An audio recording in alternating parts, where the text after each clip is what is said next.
And 3, 2, 1, and we're live. Gareth, how's it, my man? Good. Why don't we have headphones? We don't have headphones because I am doing everything digital at the moment, and there is a delay of less than a second that comes from when I speak. It goes through my system, through here, out into my system, and then into your headphones. So it's like there's an echoing sound. It's like okay. you can hear my voice and then you hear it again, and it's like it's very distracting. Yeah, it's something I didn't see. But Joe Rogan has headphones. I'm just saying. No, I know that. I know. A lot of people have headphones, but you know those setups are that they're non-trivial. They're very competent, and you know there's a lot of refinement that has gone into those setups, and I'll work to those eventually, my man. So if people listen to it. If people listen to it, there are a few people who listen to it. There are a few people. It's kind of interesting. I get nice feedback from it. Oh, that's good. Yeah. It's quite. I'm actually quite enjoying it. Good. So you've just been stranded in New Zealand for the past what? Oh, I'm supposed to put the timer on. Excuse me. MNT Indaba and then stopwatch. Okay. And then, okay, Gareth, we can also take a photo, so RM capped. And then what we do is we say, take a photo. There we go. That's for there we go, yeah. Pretty cool. I should do this afterwards. You've been in New Zealand for, the past 6 months or so. Why'd you go down to New Zealand? You got stranded there. Tell us the story. Oh, no, I didn't get stranded. I chose to stay. I could have left sort of any time, but it made sense to stay there because the that's the place you want to be if there's a big outbreak of something. Yeah, move the mic a little bit closer in. Yeah, there we go. Keep it. No, not up. Yeah, like just like over here. Down a little bit. All right. Down a little bit so we can see your lovely chin. You're doing good. You're all right. There we go. There we go. Yeah. So so basically you're sort of, that's your foxhole. Mm-hmm. That's your foxhole. Yeah. Well, I needed to sort of check it out at least for long-term possibilities. So so one foot in New Zealand, 1 foot in Hong Kong. Yeah. I don't know which culture is going to go to hell first. Yes. So it could go either way. The West or China. So yeah. Well, I know you've got a background in counter-terrorism, isn't it? A background, not a background. Not a background in inverted background. inverted commas. But no, didn't you you studied something? Yeah. I studied something like that. And what's your take on the situation at the moment?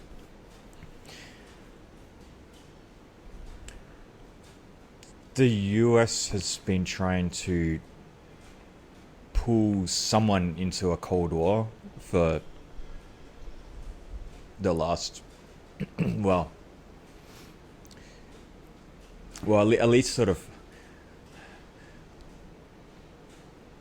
the sort of the end of the second half of Obama's sort of term was ramping up more and more against Russia. And then Hillary Clinton basically promised all-out war against Russia, and her supporters loved that. So that was, but they don't want an actual war. I mean, that's just stupid war between two nuclear armed states. But they wanted a Cold War for sure, because that's what America's sort of based on, right? It's a military state. I mean, it's look how much of the economy is based on the military. So it's to justify the expenditure that they're putting into. Well, it's just a system that there's no like at least one level of analysis anyway. It's just a system that its energy comes from war, its food comes from conflict. So of course it's that system itself is going to try and create conflict, right? Yeah. Because it makes money from it. Like a self-fulfilling prophecy. Yeah, kind of thing. so yeah, so from that angle, I mean, Russia and China are practically the same unit in terms of, you know, if you're going to divide the world up into two teams, Russia and China are on the same team, US and Western countries are on the other team. Yeah. So like, so the thing with China isn't very surprising. Like it was going to happen anyway, one way or another, with someone. Yeah. What degree do you think Moscow is influencing what goes on in Beijing?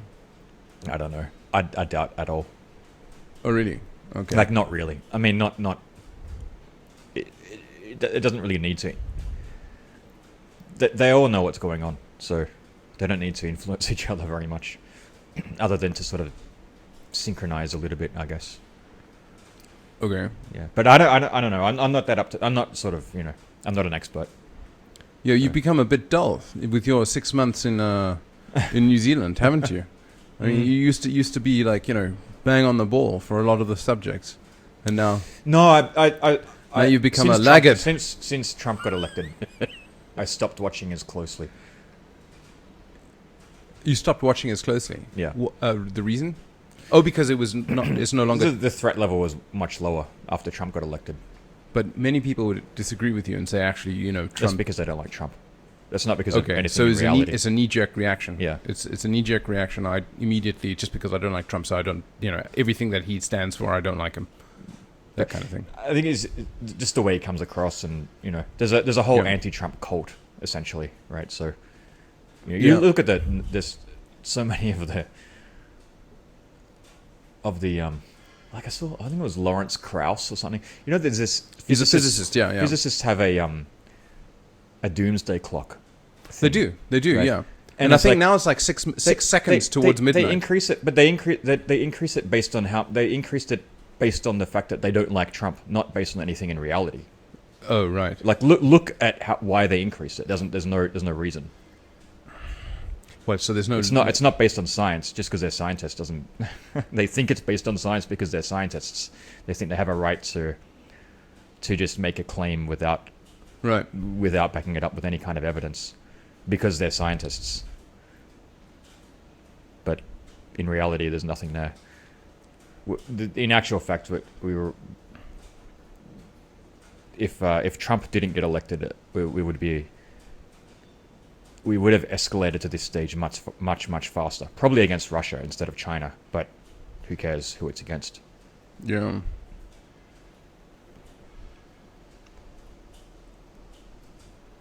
But I mean, okay, so this escalation of things is just to justify all the arms, boys with toys, basically. My mum used to say, I don't think boys it's with just toys. to justify it. It's just what that system does.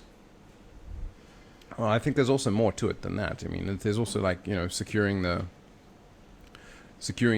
US dollar as the international currency. But yet on the other hand, you've got all the bankers printing the shit out of the US dollar, turning it into toilet paper. Like, there's that too, but I mean that's a separate system. That's pushing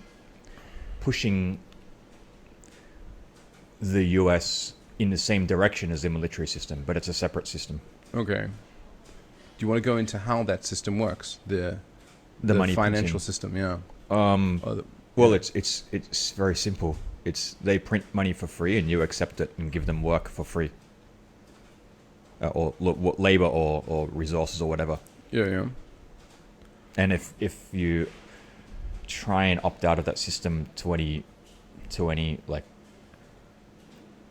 degree of robustness, they'll come and get you. just ask Gaddafi. Yeah, Gaddafi got seen to, and the reason for him getting seen to, or I mean, he was. I think. Well, he proposed a gold backed currency just proposing for Africa. a gold backed currency. He was on the way to doing it. Yeah. Okay. But there was also, there's also a bunch of other things, but like I think there was, I forgot what was going on at the time. I'm sure it has something to do But with it's oil. it's nothing to do with anything that they say it's to do with when they attack a country like that. It's never actually what they say, right? I mean, how many times have you seen the US or whoever go after a country? I think the line is exporting democracy. Isn't that Making the world safe for democracy. making the world safer for democracy? Is that right? Yeah. Yeah. Yeah. But there's always, I mean, if they cared about human rights or democracy or whatever, I mean, Saudi Arabia is probably the worst country on the planet. So why do they support and tolerate it? Why do they support them? So it's obviously nothing to do with what they're saying it is. But, I mean, sure. everything's fake. So Yeah. as always, but it was always a sort of obscured reason. Yeah. Yeah. So Yeah. But I mean, like, there is a change to this financial system, and even the bankers and hedge fund managers, they're all in on it. Everybody's in on it. That's they're all participating. Yeah, but yeah, because there's no alternative. But now they have an alternative, which it seems to be Bitcoin, right? Do you agree to a certain extent or not? It's only an alternative for some people. It's not an alternative for, if you go right to the top of the pyramid, it's not an alternative for the Reserve Bank. No, because that's a competitor then. Because and it's not an alternative for the next step down from the Reserve Bank. Which are the top tiered banks or what? Just whoever receives printed money. I see. Right. So like the first layer. Yeah. Wherever they inject that money, it's not an alternative for them because no one's giving them Bitcoin for free. Yeah, that's true. So it's not an alternative until you get all the way down to the bottom level, which is where we are, where we don't get stuff for free anyway. Yeah. So no matter what currency we use, we have to work for it, whether it's printed for free or not. So it's an alternative for us. But if we were getting USD for free, like all these other people, Bitcoin wouldn't be an alternative. We'd be better off with USD. Yeah. Indeed. Suck the teat. Yeah. Of the US dollar money printing machine. Yeah. Yeah, the way you said that makes sense that way. But then you got to deal with, like, sort of sporadic people who have never really built systems before. And it kind of becomes like a very hodgepodge mishmash of chaotic stuff going on. You've seen what's happening in the cryptocurrency circles, right? It's, recently there was the whole ICO scam. I'm not really up to. I don't watch every. No, because you just don't have time for it. I don't have time, and I don't care. It's like, I used to watch things. Yeah, me too. Many years ago. Now it's like, like, all right, I've seen this cycle like 18 times now. Yeah. So, like, they're doing that again. Okay, yeah. It's like, all right, that's it. It's the new black. I'll be here with my private keys etched onto steel plate. No, man. I mean, the changes that can arise from the cryptocurrency in the hands of those us plebs on the ground floor. It flips the it doesn't flip the power, I guess, but it's like at least a starting point for something based in reality. But it's on the linchpin. It's on the very linchpin that enables these superpowers to become superpowers. Do you see what I mean? I say this because governments basically have two levers that they can work with. One is pull the taxation lever, and the other one is pull the inflation lever. And it's so much easier just to pull the inflation lever when they want to mobilize military, because military arms cost a lot of money. So it's just it's easier to do that. And it sounds like the simplest way to suffocate or stop these governments is just to move over to a currency that you can't arbitrarily print money on. Yeah, For sure. example, Bitcoin. But And then as soon as you do that, it's like, well, you've got a hard money then. But you can't just move over. That's the problem. I don't know. It's a process of adoption. It's a network effect. So Yeah, sure. It's like the masks, right? The Hong Kong masks. Like over a period, I was speaking to who was it? Stanley Lee, I think, and he was saying like over a period of 2 weeks, it was like very few people. I mean, a few people were wearing masks, and then there was a tipping point. That tipping point, and then bam! Within 2 days, everyone was wearing masks. Yeah. Yeah. Yeah, that'd be network effects then. Yeah.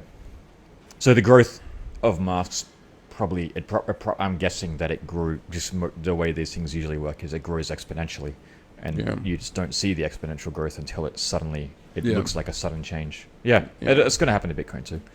Right. But it's hard to tell when. It's hard to tell how far away we are.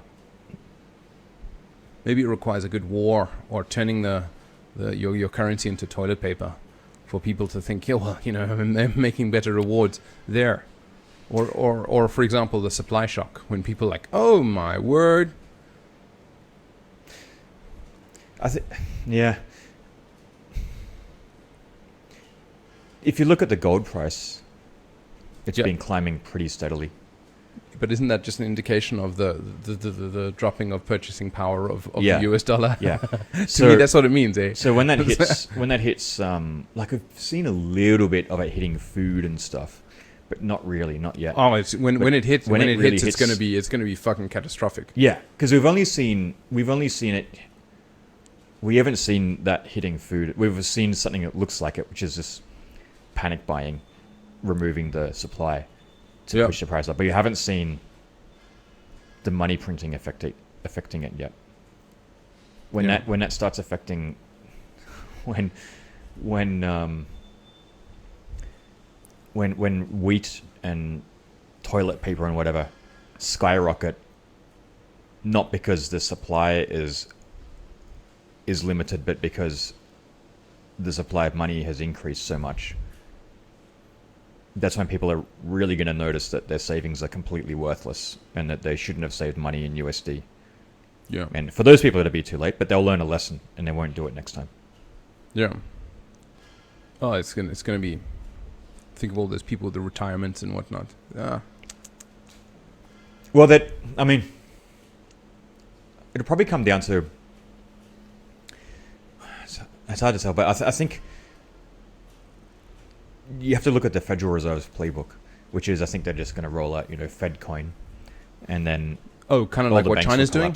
Kind of like what China's doing. Yeah. Or are they deliberately hastening the collapse of the US dollar so they can hasten this thing to bring this thing about? Do you think so? I mean, what's the justification? Well, if they roll out a Fedcoin type system, right?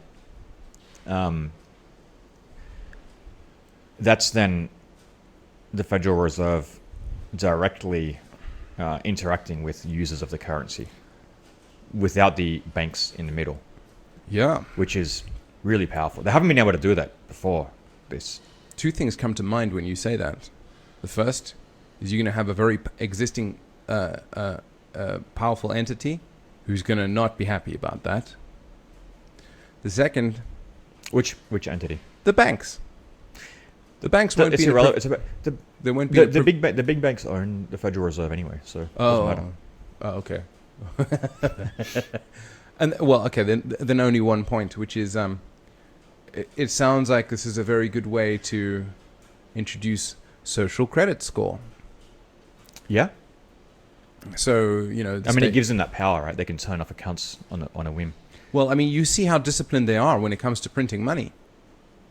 Did you see them actually take their hand and put it on the table and say, "We will not print money.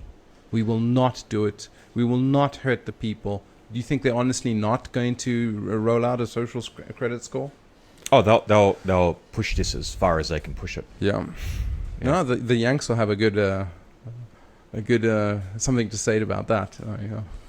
Oh, yeah, but it depends. It depends how high up you cut the head off. Because does the government rely on does the US government rely on the Federal Reserve? At this point in time, they do. Which means there's no point in voting or anything like that. Like, it's... I don't think they decide who gets funded anyway. So, yeah. I mean, by printing money is directing the resources of the economy. So, I mean, that's what governments have. Like, that's it, right? That's what else are you going to do? So, well, also keep the peace. Well, you the threat of force. The threat of force. If you've been a naughty boy, and then they define what's a good boy. Yeah. I saw a quick documentary on the Mongols, and oh God, Genghis Khan printed money, like a fiat currency, in place of silver, right? Oh yeah. And he explicitly, like, he used that to pay everything, to buy whatever he wanted, whatever, to fund the entire Mongol thing, and this is Kublai Khan, the one who the emperor of China, essentially, at that point in time. And if you didn't accept his fiat currency, they'd just kill you. So they just, That sounds like a good way, roll out Bitcoin. You don't accept Bitcoin, we just kill you. Well, you don't need to do that for Bitcoin. No, I know, because it actually has sort of value associated. Whereas Genghis Khan's printed bits of paper were the value was staying alive. Yeah. Yeah. So I mean, continue with your story. So I mean, you can just see from historical examples, like how those kind of systems fail, and what happens after they fail, and it just always goes back to it collapses and goes back to actual hard money every single time, right? So I mean, it's going to happen. It just depends when and what it looks like. Yeah, I was under the assumption that, you can call that particular process between like hard money and, well, soft currency, as like a pendulum swinging, and it's it's going back thousands of years that this is the case. When people were using gold, they used to debase it by nicking it. Yeah. Eventually the emperor at the time would take this gold and infuse it with a bit of copper in there, and this is a common debasing strategy. And I think that's the fall of the Romans was because of that. No, I think they, yeah, and also the military extending themselves too far. The combination of two. Well, the Romans were a plunder economy, and then they run out of people to plunder. Oh, I see. I think that's basically what I don't know. I think that's basic, and it's hard to. Everyone's got their own opinion of why Rome collapsed, but I think it's just sort of they ran out of people to conquer, and they corrupted themselves from the inside. Yeah. But like this, and I was under the assumption that for the first time we might be able to escape from this pendulum swinging by having this, a sort of a scarce, transmittable currency. And then I was chatting to somebody about this, and he was like, it's still gonna happen. It's still gonna happen. They're gonna spin off new coins, where they can inflate the monetary supply, etc. And then people will go back to the hardened stuff. But I suppose that there will always be a group of people, and maintaining the education of that group of people and the people that enter that group about hard money. You could potentially keep the hard money going around for a good long time. I think it'll be here for a while because just based on how long these things usually last. I mean, we'll probably be using Bitcoin for 100 years if that's if something doesn't prevent it from being used in the first place. But once it's adopted, I mean, once it's seen as global hard money, by the however you want to define it, the masses, I guess. Yeah. That'll be really hard to remove. Well, what about using Bitcoin as the backbone for like a Swift? But why? Yeah, no, you could just use Bitcoin as it is. Yeah, but that's on our level, you see. But what happens if you were to I don't know. I was just sort of thinking about this idea.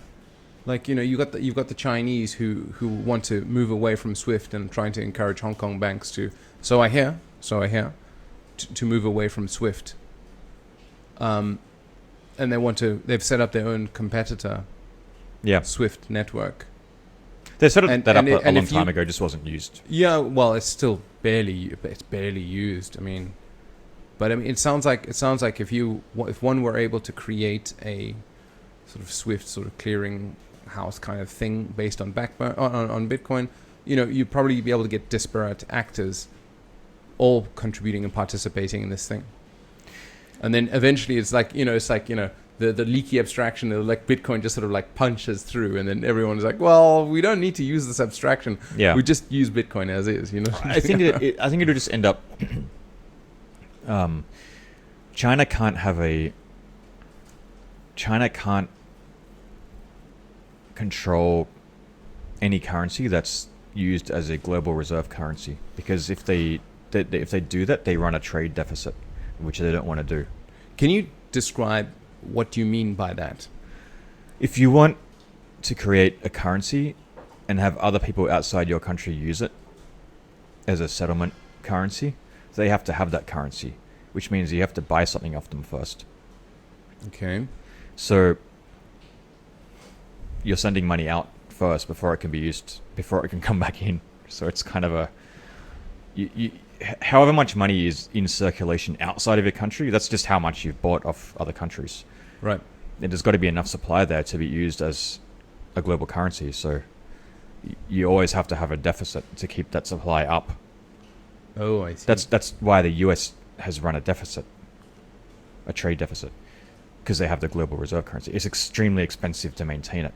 And in the US system, the bankers benefit from that, not the people.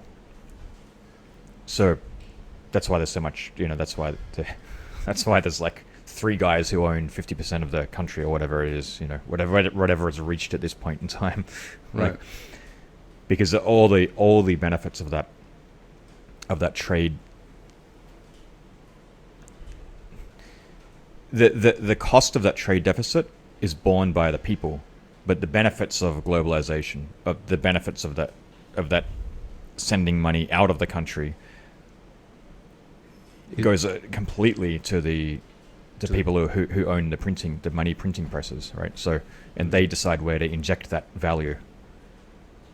Okay. Which is their friends. So, yeah. So, it's essentially extracting resources from everyone and sending it straight to the top, right? So then it's sensible that China. But China can't do that. But okay. We will go into why China can't do that. But isn't it sensible that China tries to move away from this though? From the USD system? Yeah. Yeah, they have to. They don't have a choice now. They have to. So. And the reason for that is because US will. That's like that. Like China's at the whim of the US if they're using the USD as their international trade currency. Okay. So they don't want to keep doing that. But they can't use their own currency either. And the reason why they can't use their own currency? Because then they would have to run a trade deficit, which would hurt the Chinese people, which they don't want to do, because even though they're a totalitarian regime,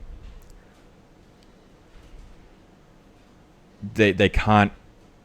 It has to benefit the people, otherwise like there's a revolution. So why aren't the Americans revolting? They are, sort of. They're trying to just. I mean, there's a lot of distractions at the moment. But firstly, I'd say Americans are weak. The people are weak. They're fully armed, but they're not. I mean, what kind of a people would let themselves become victim to such a blatant scam, where I print these fake tokens, these fake banknotes, I print something on paper, and you work for it for free. I print it for free, and you work for it. But isn't that all money? Everyone, every But government. it starts with the US. No, fiat currencies have been going for a long time, long before the US. Yeah, but the US had a gold standard.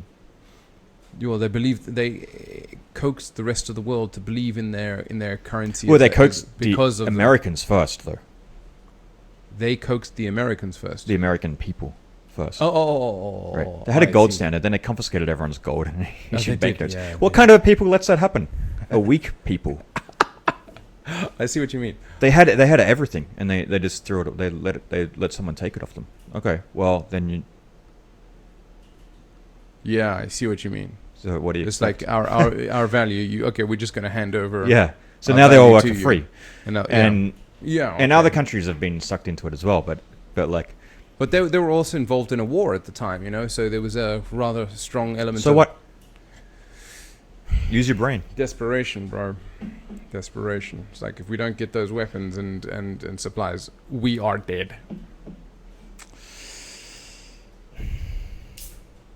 It's not really relevant. There's always you can always manufacture desperation. Reasons. Okay, fine. The end result is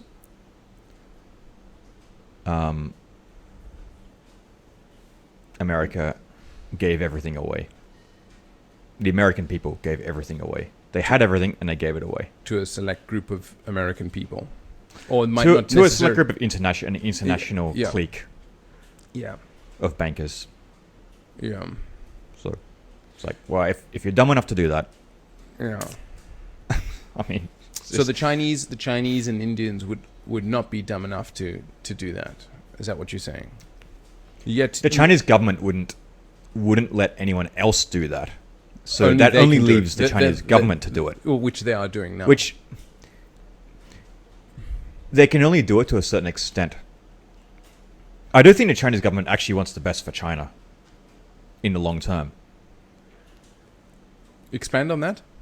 Look at the. I mean, they were literally eating each other's children 100 years ago. Yep. And then Mao came along, and he's an idiot, right? But after that, it's pretty much just been getting better and better. So why do you say that they were literally eating each other's children? Because they Like, were. They didn't want to eat their this- own. This is like So they swapped with other people, of other families. They swapped children so that they could eat someone else's children. all right. That's what China was doing 100 years ago. There are. I mean, you can do the research, but yeah, Was it, so this was during like Qin Dynasty. the end of the. It'd be the end of the. Okay. You know. Around 1900, something like that. Around there, the turn of the century. Jesus. And So- every time something goes wrong in China, it's like 100 million dead, right? So Easily. yeah, Like the latest flooding. Jesus Christ. Three Gorges Dam, isn't it?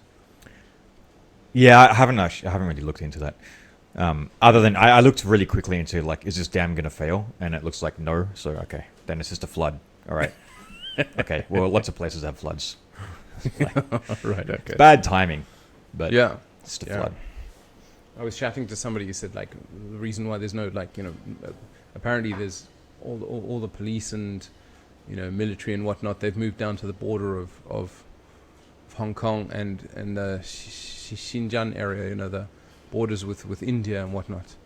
So all the forces are in those areas, so they can't provide any relief to what's going on in the flooded areas. So it's like It's a rough, gonna be a difficult year for the Chinese government, and apparently they better get their shit together and sort it out. they're Otherwise, lacerating money. lacerating. Yeah, yeah. But that's okay. I mean, whatever. They printed it for free, so who cares? Yeah. Yeah.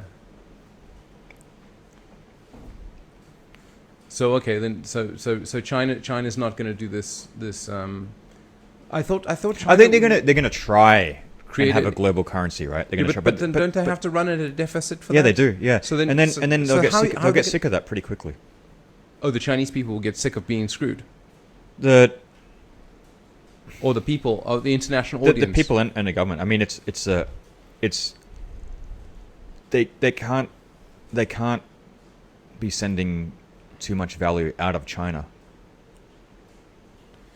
Dude, it sounds like Bitcoin is a very good Yeah, international. well, they can just simply adopt Bitcoin as their international currency. So it doesn't retain RMB as a domestic currency. Yeah, doesn't that Because it slots straight in. They use USD as their international currency now. Well, Bitcoin's better than that for them, for their purposes. Bitcoin's way better. So and they don't have, and it's controlled by no government. They're not at the beck and whim of anybody. It's perfect. Why aren't more countries doing this? Is this the equivalent of Gaddafi saying, okay, we're going to use another international currency, we're going to call it Bitcoin, and then the US starts tapping their fingers on the table like, you said what? Yeah. You said what? See those weapons over there? Yeah. So really, like, the states are getting in the way of everyone then at the moment. Yeah. But they're losing the ability to do that slowly, but and surely. the reason for that, they're weak. They're weak. They're corrupt. They've corrupted themselves from the inside, and that makes them weak, and so they're unable to keep their power is diminishing. Don't know. Hey, their military has been hollowed out. Is that so? They've been fighting like uneducated, untrained third world countries for the last 50 years, right? But they have been seeing combat experience. Yeah, so they've got that up on China, but you don't need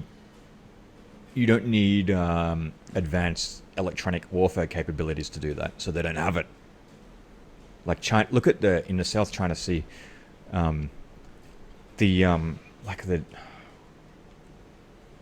some military guy, I forgot who he is, but someone quite credible, who's the former, someone quite high up in the US military, just said last week, they can't, the US can't do anything in the South China Sea in a real combat situation because China's electronic defense capabilities are too powerful for them right now. Is it? Okay. Like they're jamming and stuff. It's not jamming. It's much more advanced than that. But they dropped the ball. They what? They dropped the ball. Oh. It's going to take them 10 years to catch up. But if Biden gets elected, they're not even going to do that anyway. They're not going to catch up because they're going to keep hollowing the system out instead. Yeah. Because that gives the most benefit to the corrupt side of things. So that's if Biden gets in. But from what I see of Biden looks. He looks. It's irrelevant though. No one. There's just Trump and not Trump. That's okay. That's and there's no thinking involved. It's just Trump and not Trump. Oh, I see. You mean the vote? It's irrelevant who Biden is. You mean the populace? You could put a monkey there, and the Democrats would still vote for him. You literally put anyone at all, and they'd still vote for that person rather than Trump. So it's irrelevant who it is. Right? Okay, I see. So I think Trump's going to win, but I'm almost certain. I think it's just the same as last time. You're not allowed to say that you support Trump, therefore no one says they support Trump. But when they're actually in the voting booth, they vote for Trump because that's who they actually support. Because the other side is a corrupt. It's the embodiment of corruption. Yeah. I mean, Trump is obviously has his ego idiosyncrasies. yeah. Yeah. It's pretty pathetic, really, to see like that's the best America can do. Yeah. Right? Yeah. That's it? Trump versus Biden? Seriously? Yep. It's like, Yeah. it's just like Trump versus Hillary? Like, that's it? All right, well... Yeah. Well, it's not... I know it's not actual democracy, but then that just reminds me of the it's not real communism argument. So... yeah. So, I don't know. Don't think it's working out very well. Yeah. By that token is like if you're going to keep, withdrawing away from the United, if the United States keeps pulling back from the rest of the world, it's like the rest of the world will just turn around and say, well, you're engaging with us, and therefore we'll use the US dollar, but now you're withdrawing and whatnot. Well, there's no reason to use why it. should we use the US dollar? And your military capability is not of a position where it's not like a proof of force currency. It's like it's not a currency that's backed by force. I mean, they're not going to be. They're never going to be. I mean, not in our lifetime. Anyway. They're never going to be out of the game. They're just not going to be. They're just not going to have a monopoly on global power anymore. Okay. So that's. Yeah. So then it sounds like a really good, a logical way for countries to sort of deal with this foreign currency, this international backed currency, is just to adopt Bitcoin. The cheapest way for them to deal with it is to adopt Bitcoin, because there's absolutely no point in having a gold backed currency because Bitcoin exists. Why would you have a gold backed currency? You got to pay to store the gold and defend it. Yeah, and if you can't redeem it, if you can't redeem this banknote for gold, it's not gold backed. So it's irrelevant. Yeah. So that means you got to have the infrastructure for redemption as well. I mean, that's expensive. Just use Bitcoin, because who's going to pay? Who's going to pay for all that? That means the cost of this gold-backed currency is going to be higher than the cost of gold, because you've got to pay for the upkeep of it. Yeah. Bitcoin doesn't have any of that. There's no overhead. Well, the costs are distributed across interested parties in securing the protocol, in securing the currency in the form of miners and whatnot. Well, immutability, yeah. Yes, immutability. But that's neither here nor there. They mine for profit. No. Look, there is an element. There is a concept of securing the currency. You can either do it by force, or you can do it via the way it's meant to, which is the Bitcoin protocol. And by using Bitcoin, you're offloading the securing of the protocol onto Joe in Iceland. I don't agree. I'll tell you why. Expand on it then. Miners provide immutability, but not security.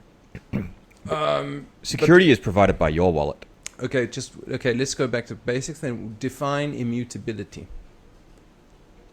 Not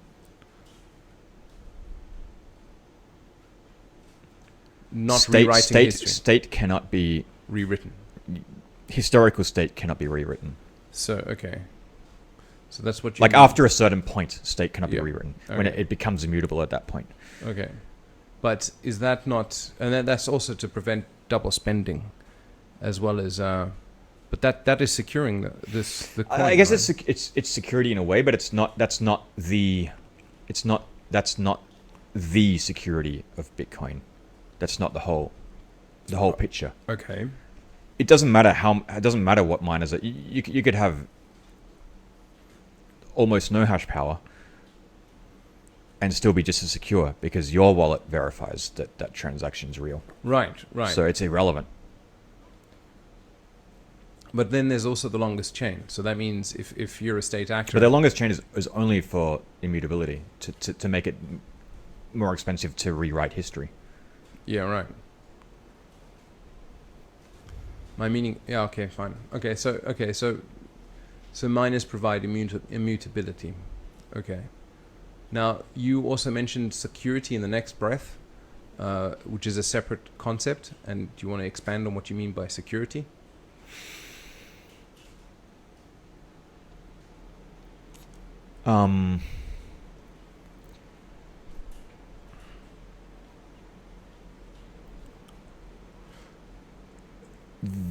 Being able to verify that this Bitcoin is what you think Bitcoin is. Provenance.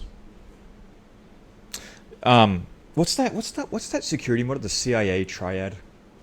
The CIA Triad. The CIA Triad. I'm not talking about the US CIA. Confidentiality. What is it? Intelligence. No, confidentiality. The A is accessibility. In order to have a secure system, it needs to be confidential, accessible, and there's non-repudiation is in there as well, but that's an additional thing. I can't remember what this stands for now. This is going back to sort of right university days, but and I haven't needed to know this since then. So, but you know, there's a good definition of security, which I once knew. And I don't anymore, but but for Bitcoin, I think, you know, your wallet verifies everything. It doesn't matter what the hash power is. Right. So the verification of the signatures, and then that's how you prove the authenticity. It doesn't guarantee that the state will remain that way, but it guarantees that is the current state according to the protocol. So is I integrity? Ah, that's the one. There Integrity. we go. I see. Confidentiality doesn't seem it doesn't. like it should be the right one, though. No. I wonder if it must be something else. Well, anyway. We will need to brush up on those on those textbooks. I remember you also once, we were having beers, we were talking about, like there's different phases of Bitcoin. In the security model. Not necessarily the CIA security model you're referring to. I mean, this is the first time I've heard you speak of that. But I'm referring to, like, you were talking about there's different phases of Bitcoin. Mm-hmm. And like one of the phases was like, you know, the hash wars. Yeah. Maybe you can go into the different phases of that. This all comes from Eric Voskill. Okay. And so this is his thesis, right? This is his thesis. Okay. I just happen to agree with it. Okay. I heard it from him and have thought about it more since then, and you know, but there's the sort of honeymoon phase which we're in right now, which is no one's attacking Bitcoin, not really,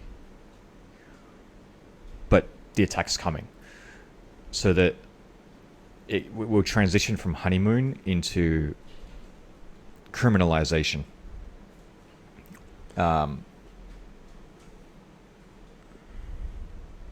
Most likely, we may or may not, you know, hit each of these stages. Depends how it goes. But if the Federal Reserve wants to fight back against Bitcoin, they will criminalize Bitcoin. Right. They own the legal system because they print the money that pays the lawyers. System. Yeah. Right. So. Oh, that's a good point. Oh, Yeah. Yeah. So they'll criminalize it. You'll go to jail for using Bitcoin, for receiving Bitcoin as a payment for something, or spend, or whatever. Whatever it is, right? There'll be a criminalization of using Bitcoin one way or another. If the Federal Reserve fights back and they haven't lost control of, if they fight back before they lose control of the value system, then Bitcoin will be criminalized.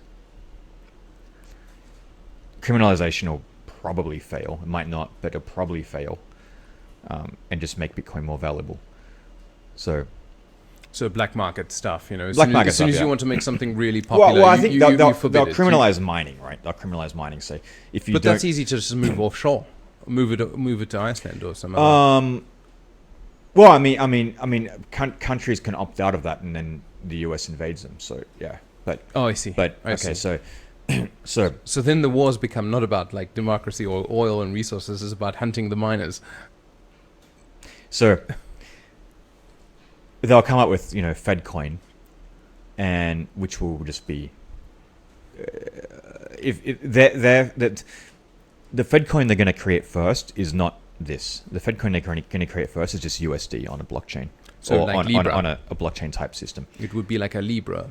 Yeah. So, but eventually they're going to, if we go down this way, eventually they'll have to create, they'll have to allow people to use Bitcoin, but only if But why? they would also sign the transaction. why would they have to? Oh my God! Oh, okay. Right. So Big Brother is now holding your hand in creating a transaction that we So- endorse. So, well, you have to do KYC, and then Okay. there'll be AML. some oracle, a Fed oracle, telling you this address has been KYC'd. Oh, for God's Therefore, sake. it's legal to send money to this address, but not to that address because it hasn't been KYC'd. Okay, And they will demand that they can print Bitcoin. but they can't. They'll demand that, they'll just say, well, if you're mining this chain which doesn't allow us to print it, you go to jail, Oh. right? So that's where the fork happens. Okay. Then there's Fedcoin. That's actual Fedcoin. So that's the Fed and Bitcoin. Oh, right. Okay. And then that's, that's probably going to fail as well. And then it comes down to hash But power. why would it probably fail? Because they'll debase Fedcoin. They'll keep Oh, debasing they'll it. okay. And then the rest Bitcoin's of the world going to retain its value, or at least retain its. purchasing power. No, it will retain its integrity. Okay. So eventually, I mean, it's going to. The Fedcoin will be a softer currency than Bitcoin. So there'll always be a demand to push back to Bitcoin. So okay, the next phase after that is they have to mine Bitcoin. They have to have more hash power than the other miners, and then they have to mine empty blocks, because if they mine valid blocks, well, they're just securing it. So they have to mine empty blocks. So if they mine at a loss, and then it becomes a case of how much electricity can they get for free with their printed money compared to how much electricity can be paid for, right? How long do the electricity providers keep giving them free electricity for their printed Fedcoin, Okay. right? And then and how much is real Bitcoin? How much is a transaction worth to the users of that currency? Because that's how miners get their payment for Right. legitimate Bitcoin, right? Mm-hmm. So then it's the free market versus The Fed. the Fed in a hash war. And then it comes down to like, well, who wins that race?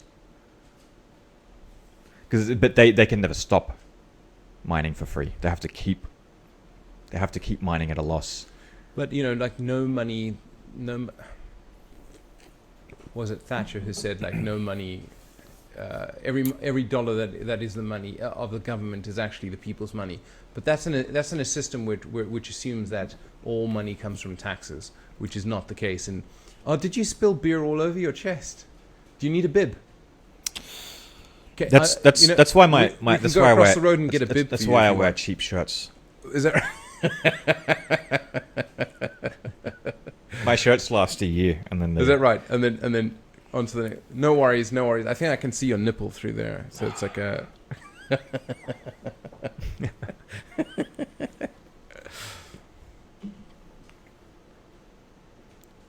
Totally distracted. That where the hell were we?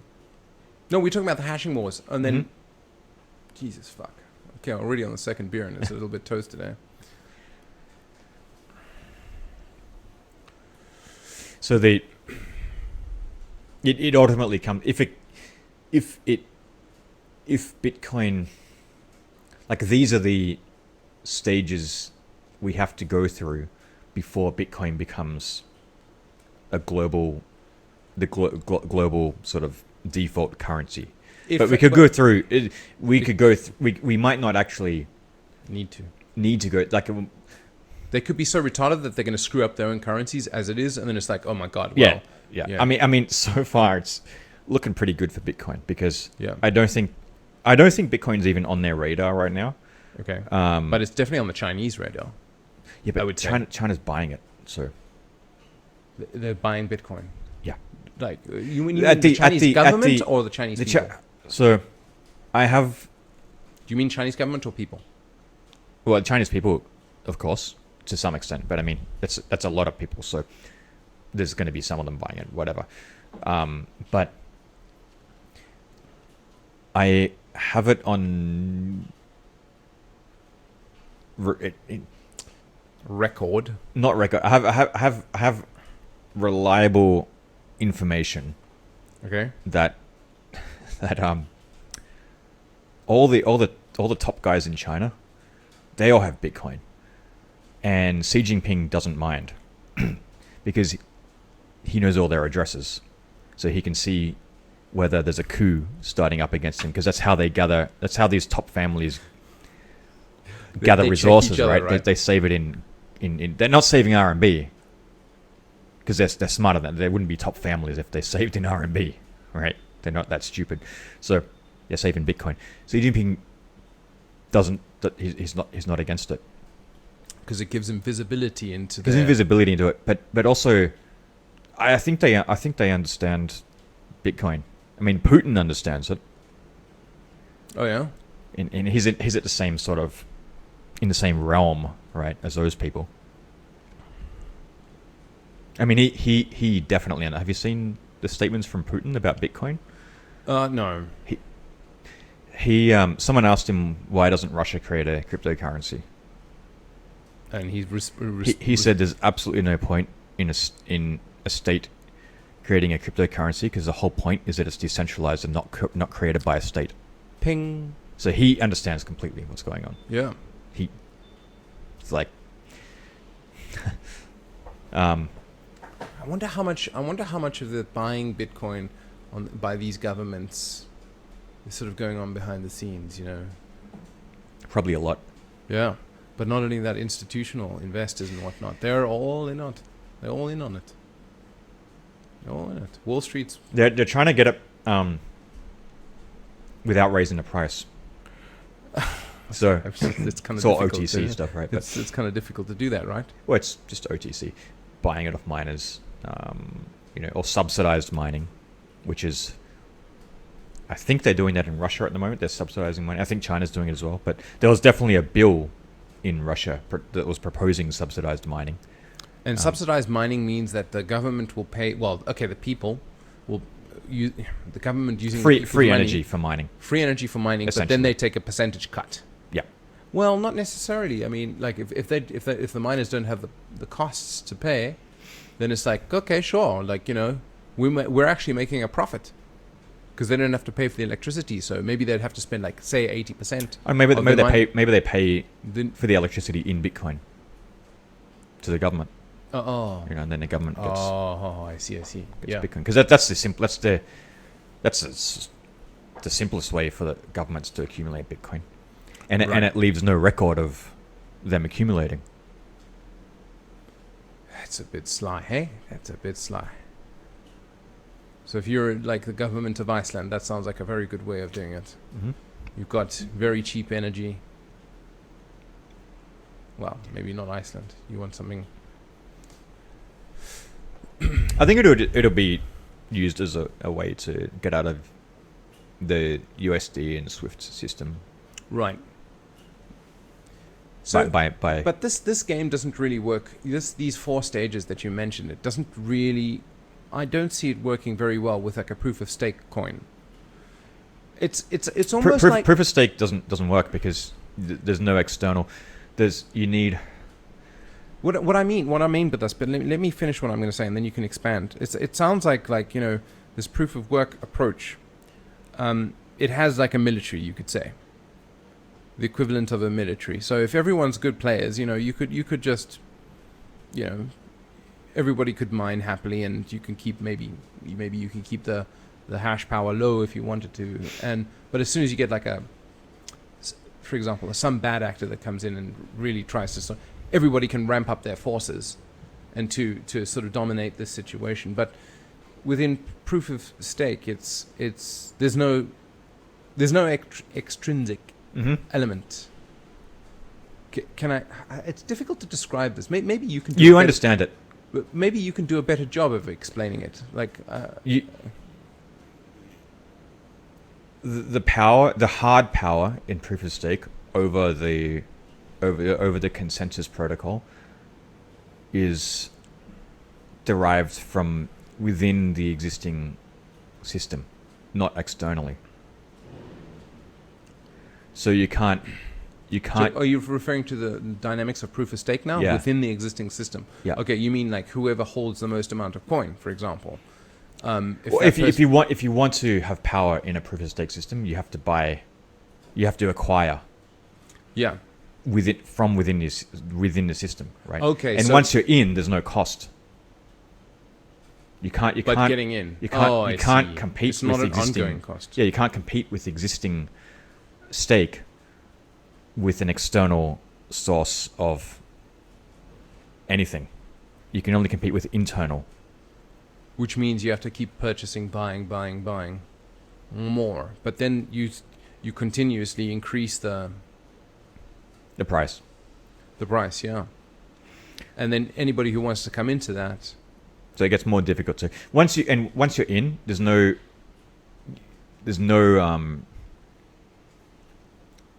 cost to staying in, right? But with hash power, it's after this block is found, it's all reset. Yeah. But proof of stake doesn't stand up against governments. It can't. So that whole cycle, those 4 cycles that Eric spoke about first, and now you've introduced to us here. Proof of stake does not stand in. It doesn't. It can't. I can't. It's a non-starter. It's a non-starter. And now the reason for that is. The reason for that is that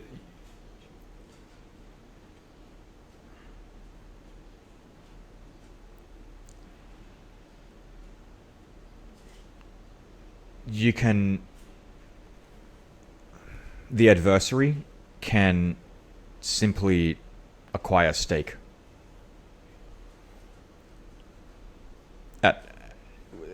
they can acquire stake at whatever cost, but it's a ratchet because they never lose stake, and the only way to compete with them is by buying stake. So you have to compete with like whoever's. There's no.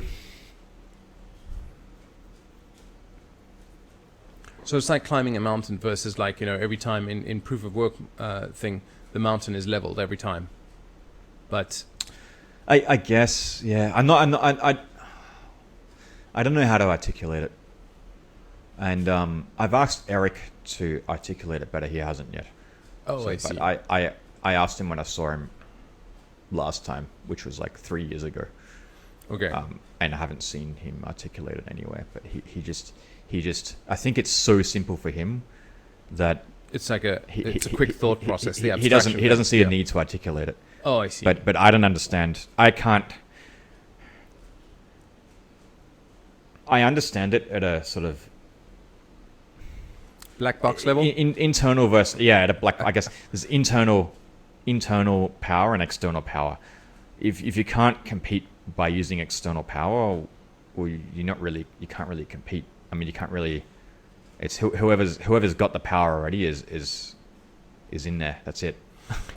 So when we see these coins at the moment, everybody's fluctuating up and down on the markets at the moment. It means nothing because everybody's in the honeymoon phase. None of these coins are... None of them are being tested yet. None of them have been properly attacked. None of them are being tested. We haven't... Bitcoin hasn't been tested either.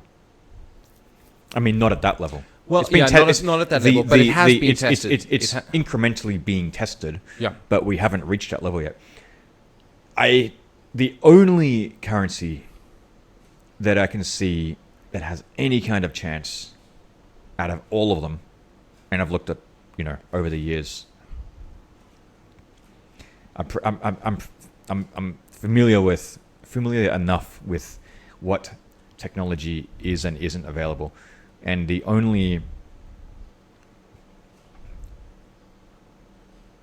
system that might stand up to government attack, not as well as Bitcoin, but almost as well as Bitcoin, is Monero, because it's proof of work, and also there is no founder, there is no governing body. It's the hard power over the protocol is quite well distributed, just like Bitcoin, right? So, not as well as Bitcoin, but it's. What do you mean the hard power? Well, if you want to change the Bitcoin protocol, mm-hmm. you have to convince a lot of people, not miners. And a lot of stakeholders. Okay. Yeah, so you can't just give your mate Vitalik a call and say, "Hey, can you print some more Ethereum for me?" Yeah, we got cracked. We got hacked. Yeah, can you fork it? Yeah, cool. Thanks for that. Yeah, cool. Right, but you couldn't do that to Monero or Bitcoin. But pretty much everything else you could, because there's a founder. There's always a founder or a governing body or whatever, right? There's always... So then you get a herd effect and people sort of look up to it and they're, what? As the founder, I can do this, this, and this. I ordain... Yeah, this. I mean, for whatever reason, yeah, they follow... The protocol follows a group of people, right? Well, and that group of people is very small. Well, that group of people are the programmers who actually code. Depends on the system. In Bitcoin, it's not the programmers. It is to a certain extent because they're coming out with updates, right? Right.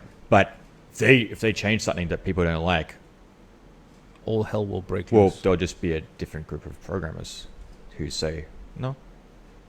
Yeah. All right. So it comes down to whoever's receiving the currency that's the group who decides what is and isn't valid. Currency. Yeah, you were talking about this before. You were talking about the ultimate power, the final, where the buck stops, you could say, is where, who receives it. Can you expand on that? Can you expand on that? Well, what you mean by that? When you go to a shop and you buy something, yeah, and you give them. I give them a banknote. Seashells.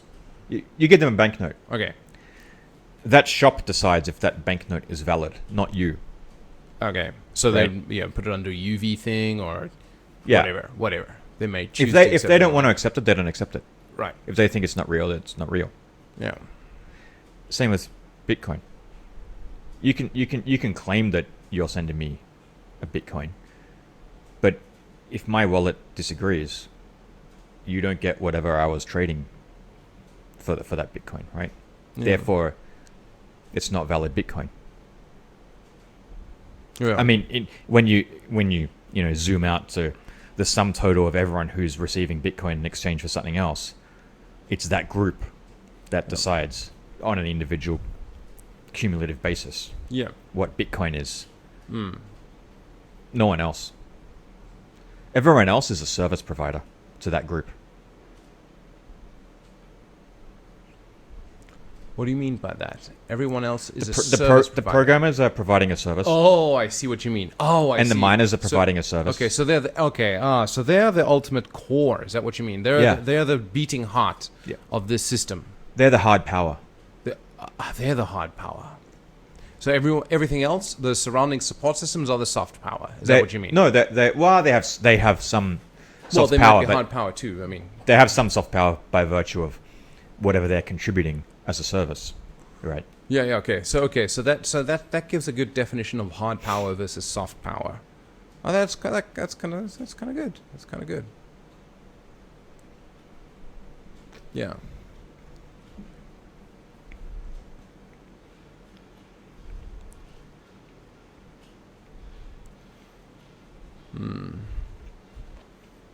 You should write a thing to automatically cut out the silent parts. No, it's fine. No, the silent parts are just, it's part of the conversation, man. Just part of the conversation. And if somebody's not interested, then they can just turn it off. I mean, those people who they've already closed it. They've already closed this video by now. Yeah. Like a 3-hour podcast yakking about cryptocurrency. You're gonna have individuals who are keenly interested in the subject and really want to explore the subject as deep as they can go. Like 90% of the people are just going to be like, fuck that, let me go watch my... You know what you need to do actually is extract clips like... I know, bro. Yeah, dude, I want to get all the clips extracted. Actually, no. I've got one clip. I've got exactly one clip extracted. But the thing is, you can't do it yourself. That's too into... You need the crowd to do it. So you need to provide a way to make it very easy for people to extract clips. No. Well, I mean, dude, you can download the videos and clip it yourself. Yeah, but most people won't do that. No, well, it depends on. There's a high barrier for that. They will do it. They will do it if these videos get popular enough and they want to get views. You see what I mean? So it's like they will basically take the content, but make it easy for them. It's all there, bro. It's all there. No, I have got the clips. The thing is, it's just like, it's I spend enough energy and effort editing these videos as it is. Yeah. That it's like, okay, maybe 1 week I might spend a whole week going over the content. But the thing is, like, all of the conversation that we're having during the editing process, I will go over exactly this particular moment like 5 times, and it just why? Because of the part of the process of editing, like there is drift between the cameras and there's drift between the microphones, so you have to keep synchronizing the stuff up. So it's like there's so many aspects. Oh, like color drift on the cameras? No, not color drift. It's just like the sync between the two microphones. You have to, because otherwise it's an echo. It starts to happen. Anyway, what I'm trying to say is like each of these little devices have their own little freaking characteristic, own little special personality, little freaking hardware things that you need to love, care, and attention, then and phase out. So it becomes That's quite annoying. like after I've done like 17 hours of editing and stuff like that, it's like, oh fuck, I just don't want to see a video again. You know what I mean? Yeah. So the clips are So what I'm trying to do now is like, every Indaba I work on one more thing, and the next thing I'm going to be working on is the synchronizing the lip sync.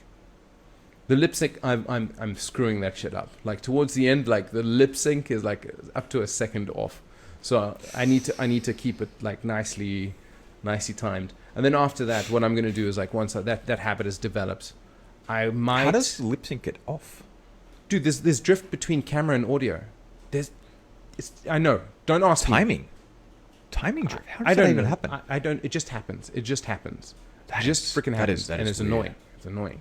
So, like, maybe later on, what I'll do is like, as I'm becoming more and more familiar with each of these processes, I might integrate clips into it and say, oh, this is actually kind of funny. Okay, this is already now edited. Okay, let me just clip that, and then make that onto a new thing. Actually, I might probably do that maybe with this one. Let's try that. I'll start clipping you. How about that? All right. Gareth Haynes explains Bitcoin 4 phases. I don't think anyone's going to want to watch the entire thing. You'll be surprised, bro. People watch all of this from start to end. Yeah. I'm shocked.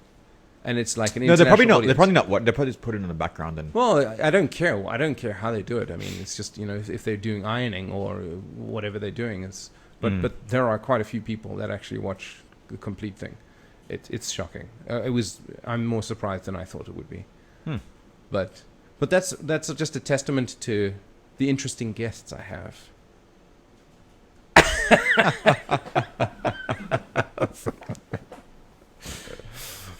Well, yeah, there we go. There we go. Now you're also working on some interesting stuff at the moment, aren't you? Oh, you've done some previous stuff. Mm-hmm. Like when I first got to know you, you were developing out the HackRF Blue, right? Yeah. Maybe you want to go into that. Like what was that project about? That was basically.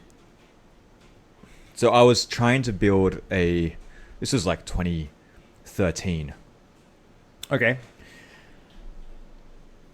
I think 2012 or 2013. I was trying to build something to detect drones, consumer grade drones, and take them out. What, jam them or something? Just like jam to them. tell them to send them a signal. Okay, go down now. So, I needed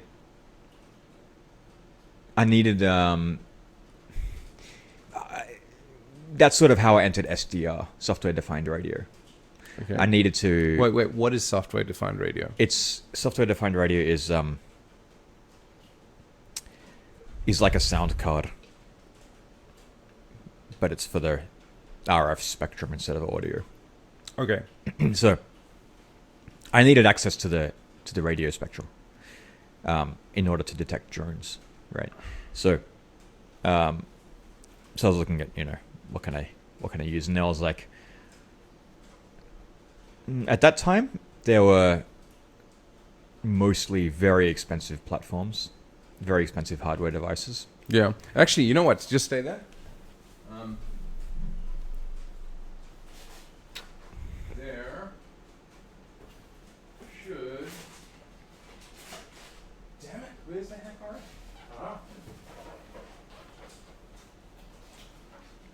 dude. What does Sebastian do with it? Oh, So maybe you could show. well, there's the box and the sticker. The HackRF is somewhere, eh? I don't know where it is.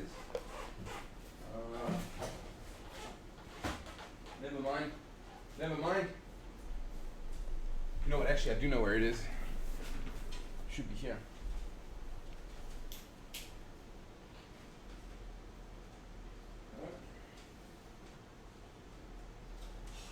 Never mind. Leave it. Somewhere in the lab. He's got two of them. I think I gave him two of them. He needed more. The one of them that you gave him didn't work. He had to use. That's why I gave him two, because I wasn't sure which one. I think they both didn't work. So he can't. They both transmit. But do they both receive? To some extent. Okay.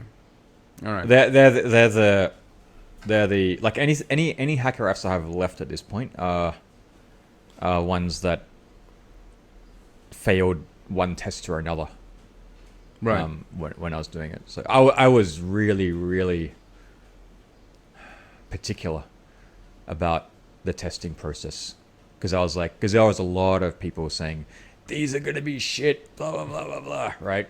Oh right. So you were so like, much of that, and I was like, not a single one of these will perform worse than Michael Osman's manufactured HackRFs, Okay. and most of them performed better. And you were like, yeah. I was like, Middle well, I was just like, yeah, that's acceptable. But inside you were like, yeah, fuck you. No, because the thing is, when I started that project, I didn't know if I could pull it off or not. Oh my god. Jesus. I was like, I mean, there were. I didn't know if I could. I didn't know if I could do it. So I made the first one by hand. What, you soldered all the components onto the PCB? Yeah. The first sort of prototype. I mean, the thing is, I knew that there are a few variables. I had to start with something that I knew worked, right? So I started with one of Michael Osman's HackRFs. Right. How did you get your hands on that? Because I know they're sold out. I just bought one. I thought they were sold out. Oh, eBay? I got one somehow. I forgot, but I got one. And then I got a PCB made, right? And I bought the parts that I needed to construct it, and I just slowly replaced parts on that board with cheaper ones. And more modern day. And I had to change a few things in the layout, whatever, but to accommodate different parts. But because those components were no longer available, or what? Some of them were no longer available. Oh, I see. Some of them were unacceptably priced. Okay. When they were using American catalogs. Yeah, I mean, I use there's DigiKey and there's Element 14 and there's RS components, but there's also a bunch of Chinese wholesalers as well. For some parts, Taobao wasn't. I mean, it wasn't as big then, but I went up to Shenzhen and I bought parts. But that was where most of the parts came from. I went to the actual factories or the wholesalers. Oh, you did you? Yeah. Jesus. And bought the parts. I didn't know that you were so involved. Test them there. Oh, shit. Like capacitors I'd put through an AC current to see where do these things fail at, and the inductors and it was an interesting process, and especially because prior to making the HackRF Blue, I had never ever done surface mount soldering. Okay. So that was a whole thing too. I had to work at how do people do this? And I was like, this thing is expensive, and I bet you I can reduce the price. I can reduce the price. And then I worked out just from first principle, not first principles precisely, but I just worked out the what should theoretically work, and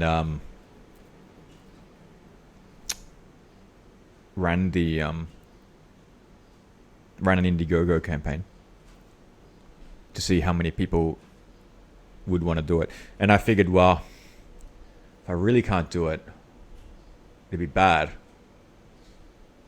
But I can just give the money back to everyone. So up to a certain point, right? So there was once you committed and you started buying stuff, it's like, if it doesn't work, I'm in trouble. Right? There was a point of no return, and I was like, now I have to make it work. So, and there was delay. I kept getting delays. I was delayed for a few months of when I said I would get it out, and then when it actually happened. And I remember back then I messaged. I'd made friends with a few of the people who bought it, and I'd chat with them fairly regularly, and I'd tell them the situation first, to see what their response was before I would make a general public announcement, right? And I was really surprised how forgiving the community was when I was 3 months late on delivery. Okay. And then I realized later, Indiegogo, most projects never deliver. So but I was in my mind, it was I said I would deliver on this date. So move hell and high water. Yeah, I was I'm failure is not factored into the equation at all. It was no. Once you pass that point of I can't give people's money back because I've spent some of it getting parts and whatever. Then it's you have to find a way to get it done, and so I don't know. Somehow I got it done. I went through a couple of nights where I was so stressed that I threw up. Oh my god! I don't know 100% if it was stress or food that I ate. Oh, I see. But I think it was a combination of the two. Maybe it was a combination. But because you know with stress you don't realize it until you kind of don't. I didn't really know until afterwards. Oh, that was quite stressful. Because when you're in it, it's like, Yeah. I don't know, you're just so focused that it's not, stress doesn't, it's like, it's not on the radar. Yeah. And then afterwards it's like I still look back sometimes and think, how the hell did I do that? Like I had no experience in any of this. Yeah. Yeah, and I somehow got it done. But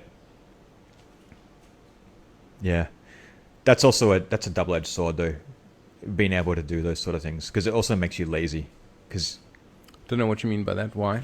well, like I'd never study in high school, because I could always I could just guess, I could just do it without studying, so I never studied. And I'd Yeah, still but get, certain subjects like history just require you for to things where you have to study. remember. But I didn't do subjects like that. I only did stuff. I only did things where you could work out the answer based on some kind of principle, like maths or physics or that kind of thing. And it was like I wasn't the top of the class, but I also didn't have to work. Whereas the people who had to work, they can work really hard without having a reason to work. I can't do that. I need a really good reason to do something. Otherwise, I just don't do anything. So yeah. So I think the HackRF was sort of like I gave myself a reason to do something because I'd promised all these people I could do it. So then I had to do it, and that's why I could do it. Yeah. So what's the next big project then? Um. Well, didn't you do Didn't you do something in New Zealand? It was a way to sort of assist New Zealanders, to sort of get off each other's toes. Oh no! What was it? Something about shopping queues or something? Yeah, there are a lot of lines at because they had their lockdown thing. Yeah. And they would only allow a certain number of people into the supermarkets at the same time. So there are all these lines, and I just made a thing where you could report the length of the line at any given supermarket, so that you could see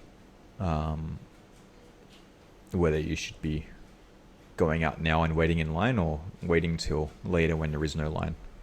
So did you having administrator privileges over the system, did you decide which shopping center you wanted to go to, and then you would artificially inflate the length of that queue so as to drive people away? No, I couldn't be bothered. I didn't really go to the supermarket. Oh no? Okay. Not really. Well then. So I mean, I went. I drove past a few times, but the lines were too long, so I didn't go in. You screw that. Yeah, I just made the site and at the peak it was getting 200,000 views a day. Whoa. Unique views, which is for New Zealand is quite high. For other countries is whatever, but for New Zealand it was quite high, and I was in various local media there. But at the same time, it was. I was just thinking, what? This is such a simple thing. Yeah. It was probably the least effort I've ever put into anything. That got the most coverage? And it got the most coverage. And then, yeah, so that was... What's Sebastian... It was equally disappointing. And yeah. What's Sebastian's motto? What's it? Shit sells or something like that one? People flock to it. People flock to shit. Yeah. So, well, I mean, it solved the problem. But, yeah, it was just... Yeah, I definitely wouldn't call that a project. It was just a quick little thing. A flash in the pan. That lasted for a month and got really popular for a month, and then is no longer needed, so it disappeared. Yeah. Yeah. So I'm working on something now, but I don't want to talk about that because Why not? What about talking about some general underlying principles Yeah. of it? Not necessarily what it is, but like the domain that it is in, etc., etc., etc. Can you do that?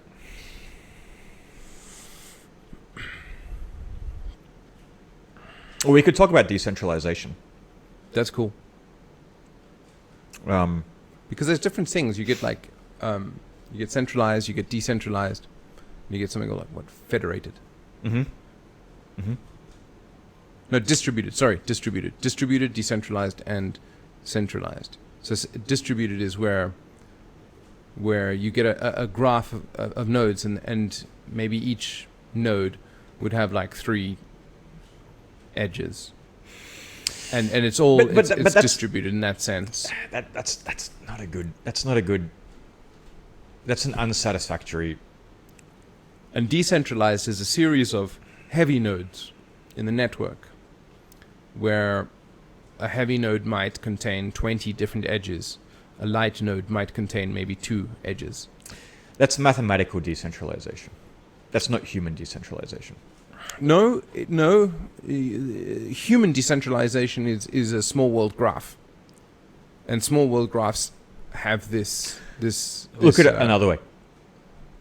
Decentralization of what?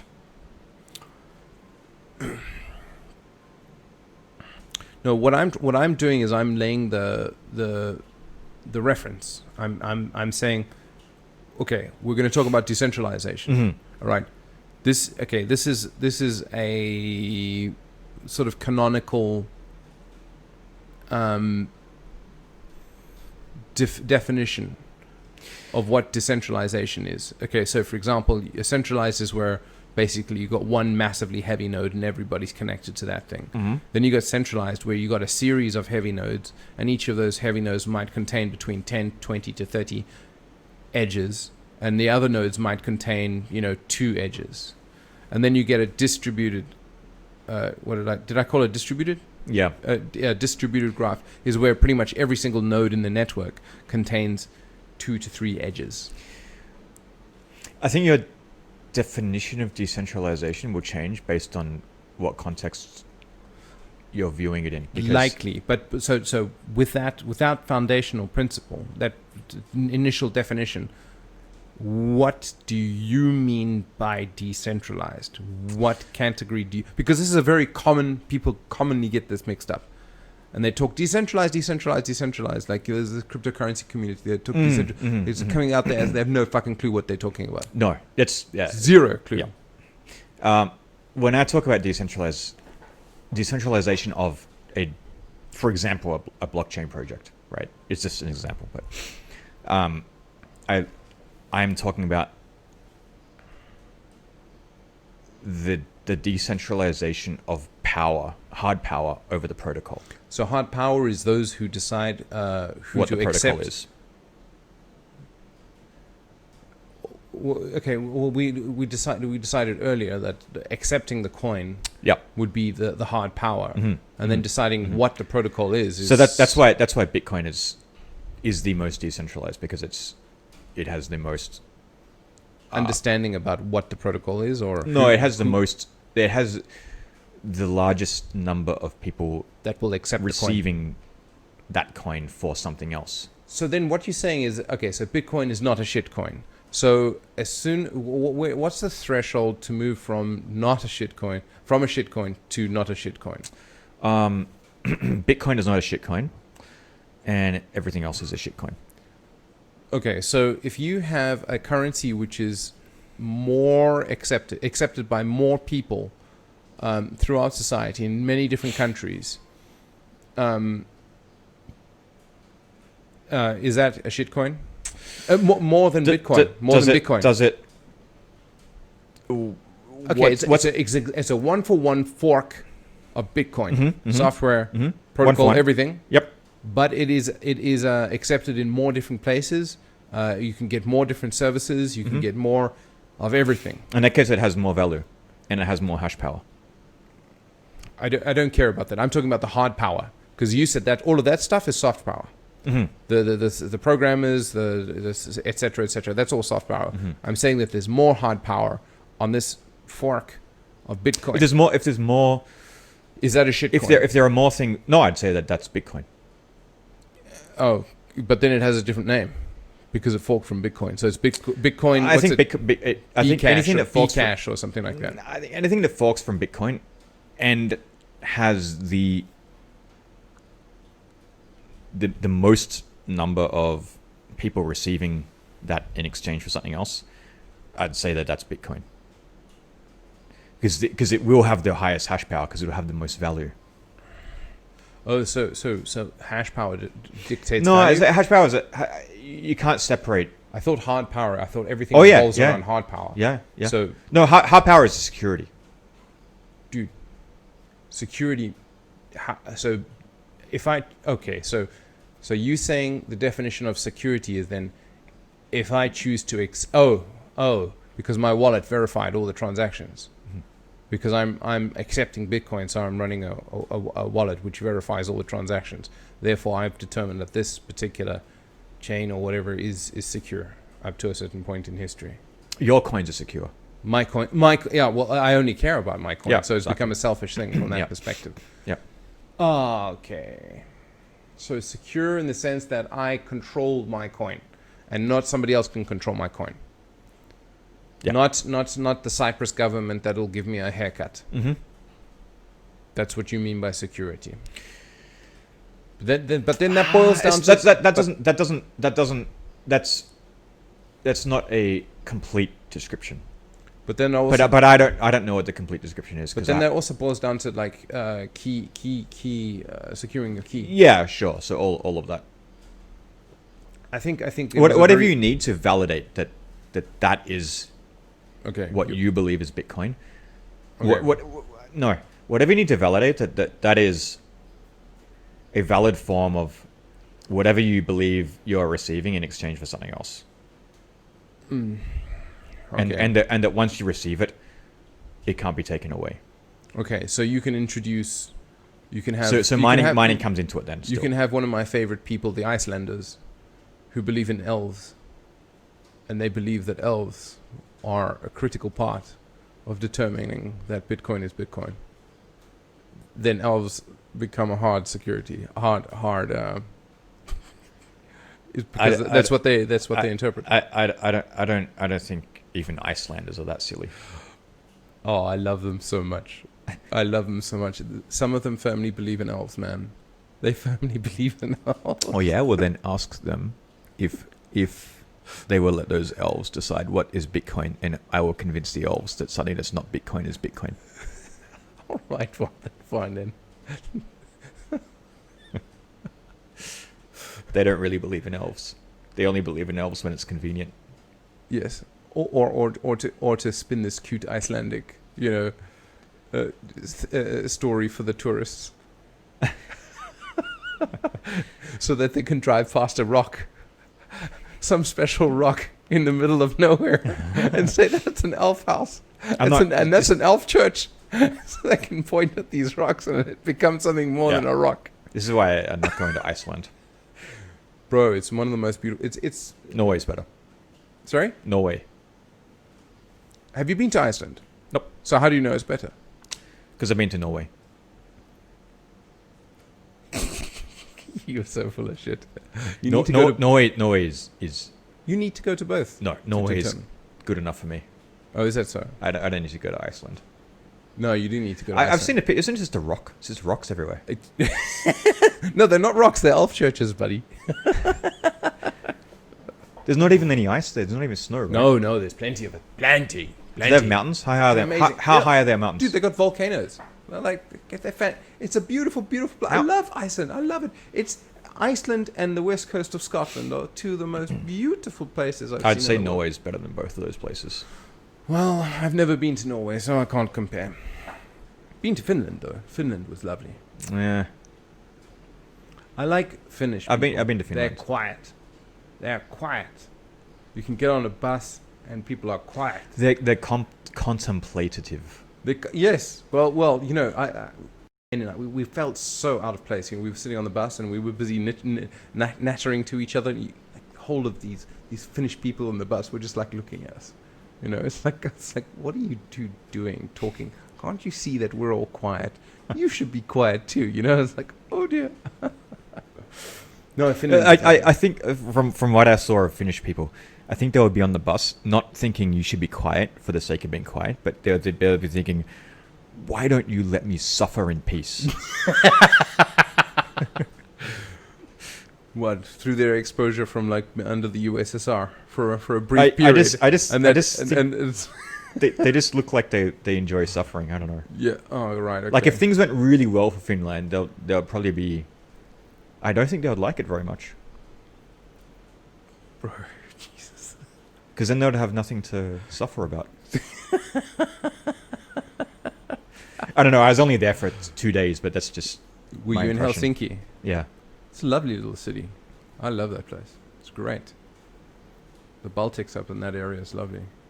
You were in Svalbard, weren't you? Didn't you go to Svalbard? I went there. I saw the seed bank.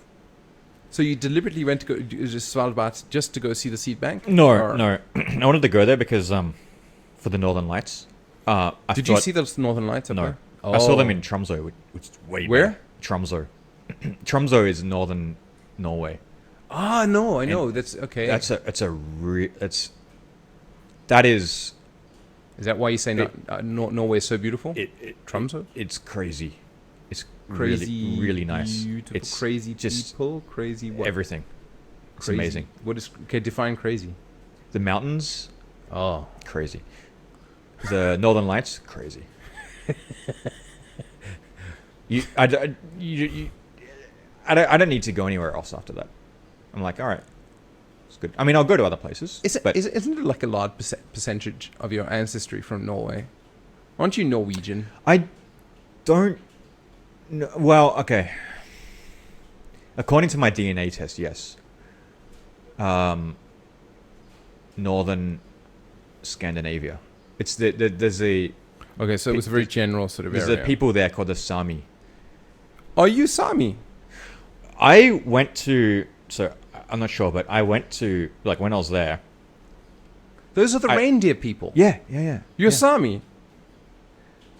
Wow. When I went there, Yeah. there were people there who look exactly like same hair texture, same just facial structure. Oh, it was like Gareth. Gareth. Oh shit. they're like, yeah, I've never experienced this in my life before, where someone looks so similar. Like it was like looking in a mirror. Jesus. There's people like this. So I was like, what? How the hell did this happen? Like here? Like why? I mean, this remote part of northern Norway, and all these people.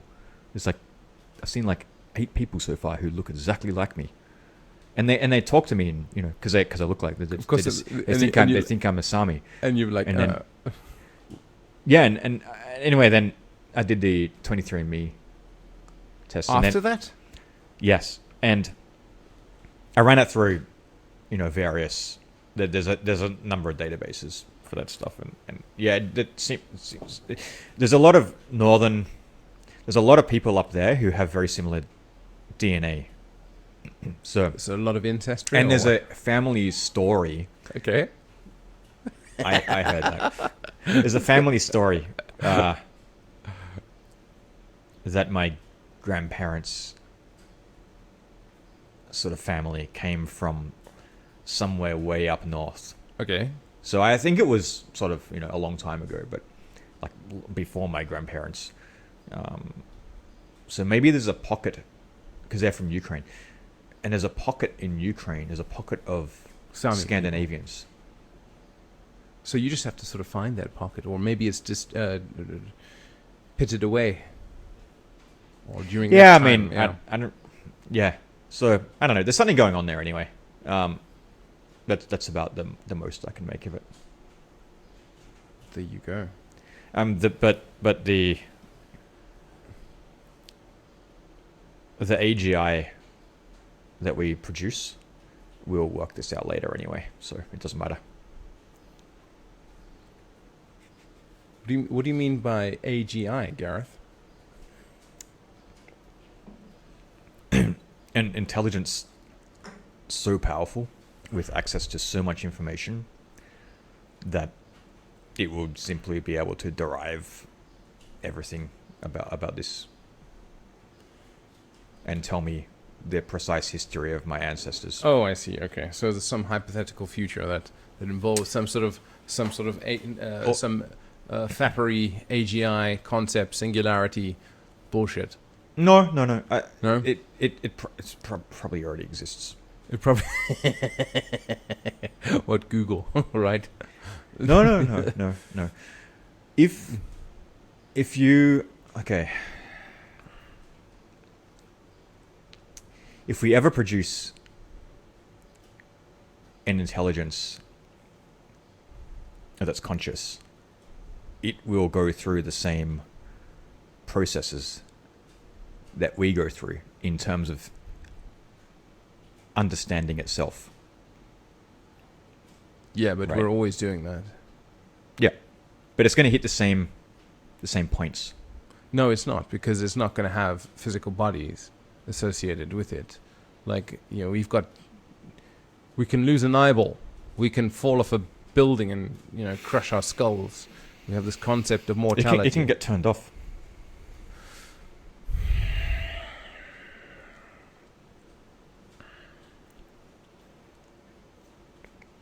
And it's going to wonder what it's here for. No, but it's not gonna that off switch is not gonna be something it can sort of monitor. Do you know what I mean? It could, like, you know, a power station goes off and then suddenly, whoop, it all goes out. Why wouldn't it be able to monitor it? Can you see your off switch? Yeah. Yeah.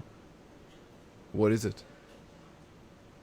There's numerous A ways. sniper rifle Yeah. that shoots from far? Anything.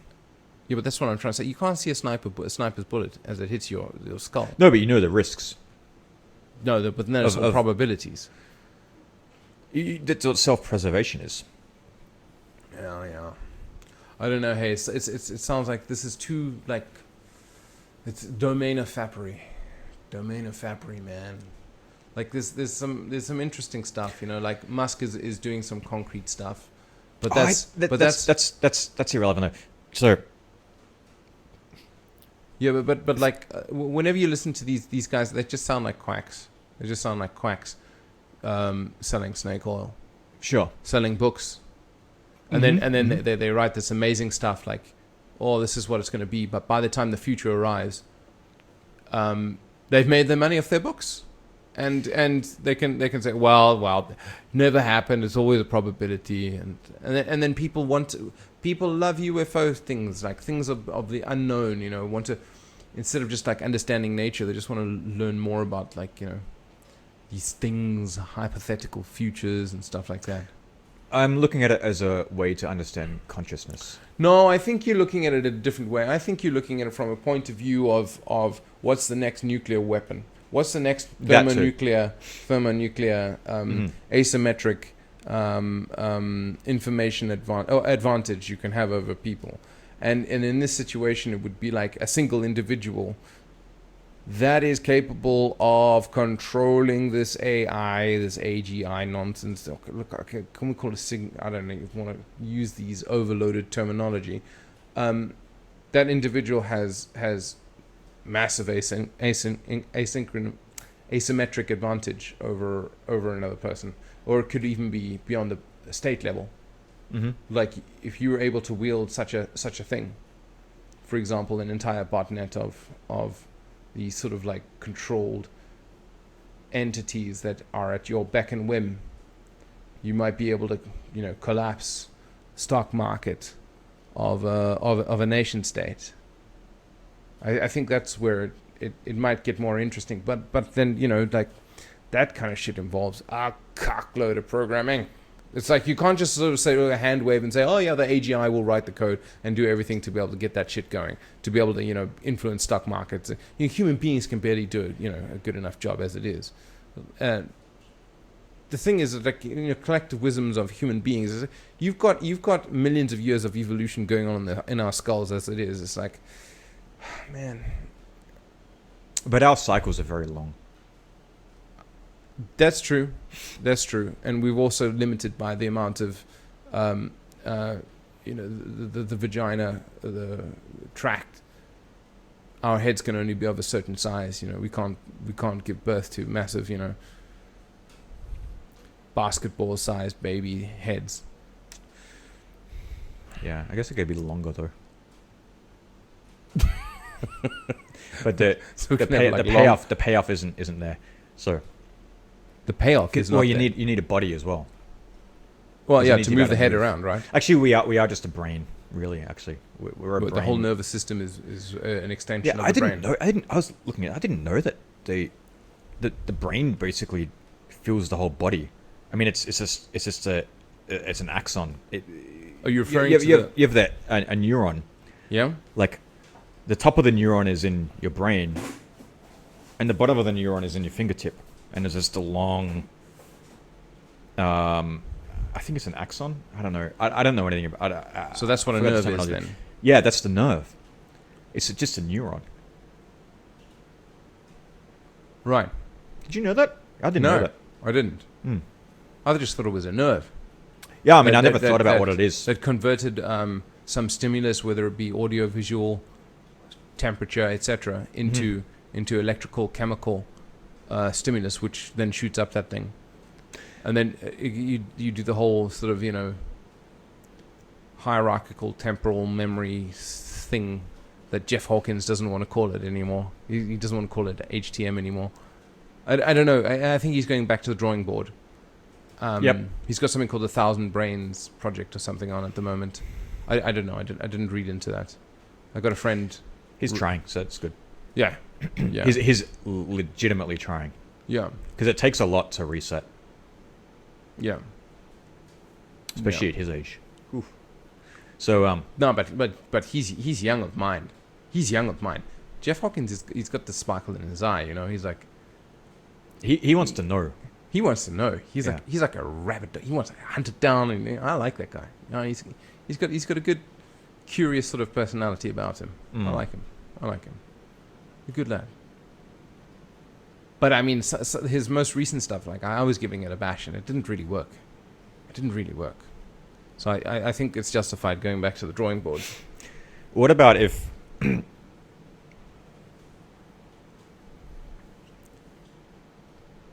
I don't want to use the word artificial intelligence because I don't think it's the right way.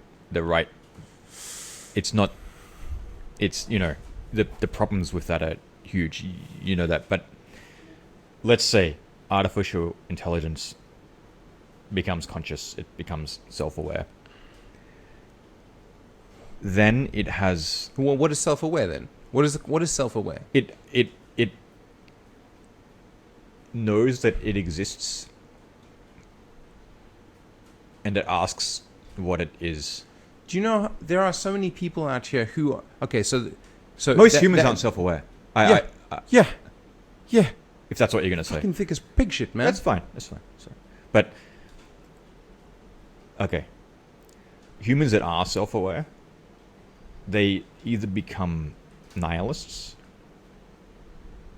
or they go the other way, right? What is the other way?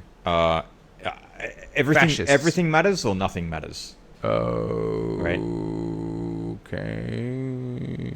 Why would you do it? Why are you saying it dichotomizes like that way? Because when you push everything to its limits, okay, either everything matters or nothing matters. Yeah. Right. No. Okay. I disagree. Like I don't think that's a good foundation to sort of work with. Richard Feynman was like, he mentioned like I'm okay with certain things in life. I know that there are some problems in the world, and I'm okay with them being a mystery. And yeah.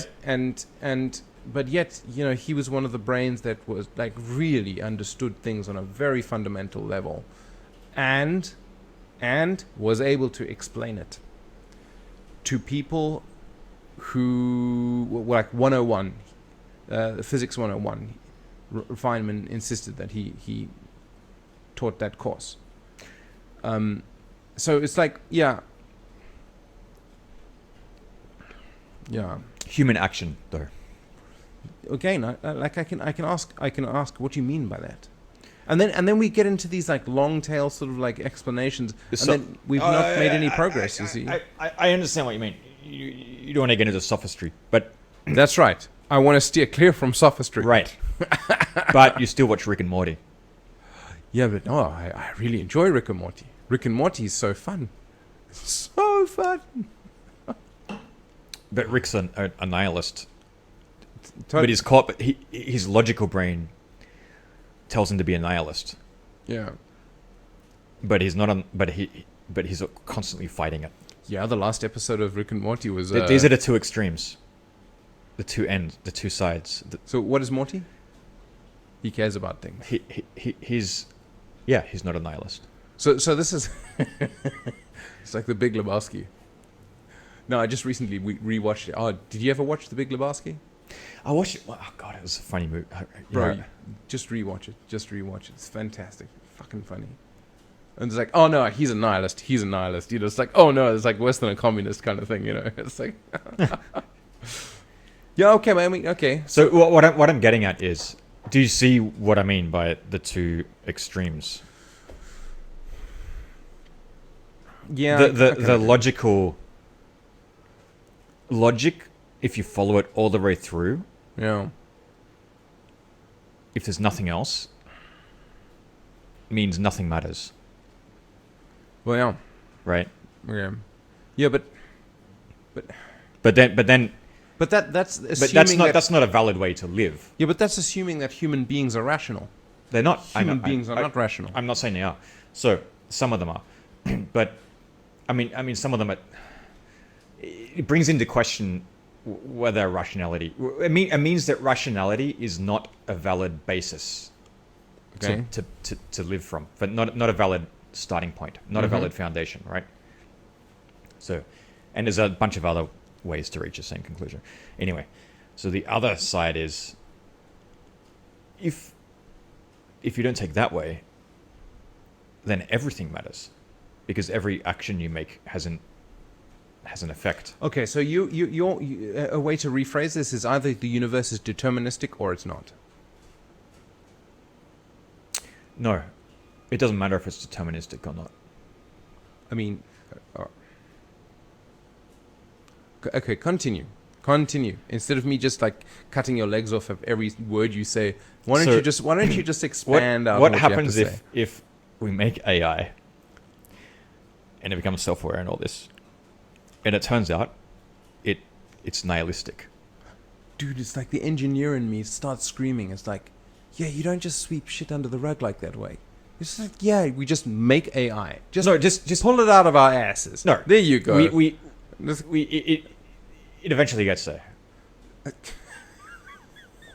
It gets there through fucking hard work. It's grinding. Okay, yes, people grinding their brain on cheese graters. That's how it's gonna get there. Suffering, pain. Well, I was thinking that it's the same as having a baby, because you're bringing a new consciousness into the world, and then that consciousness has to decide. That consciousness then suffers, because that's what consciousness is. Yeah, but it's quite different. Like in the 1900s, you know, like you could choose to give that baby to another family to eat in China. You could choose that today too if you wanted to. If you wanted to, yeah, you could. If you wanted to, or you could. But that's irrelevant. No, but the thing is, that, like, it's not irrelevant, because it's a thing that you have to look after. It's a thing that you have to rear. It's a thing that you have to allocate more resources to after birth. Oh well. But what about when it asks you when this consciousness you've created one way or another asks you why, like, is angry at you for creating it? So Greta, what's her Thornburg? Yeah. Thornburg? What was it that she spoke up in front of people and she's like, "You disgust me," along these lines. Really? You remember? Do you know what I'm talking about, Greta? I don't pay attention to. No, well, anyway, she got up in front of a whole group of people and started lambasting them. Okay. About the system that they created, and then, you know, the dreams of the youth have been thrown under the bus, etc. You look to us for inspiration, etc., etc., and then you know, you disappoint me or something along these lines.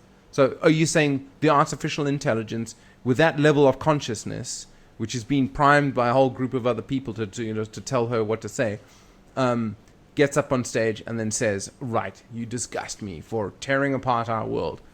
No. I'm saying, What do you mean? what happens if, because the end road of nihilism is basically just killing as many people as possible. Why do you say that? Because it's a rebellion against life itself, consciousness itself. What's wrong with consciousness that you have to extinguish it? I suppose communism does a good job of that. Yeah.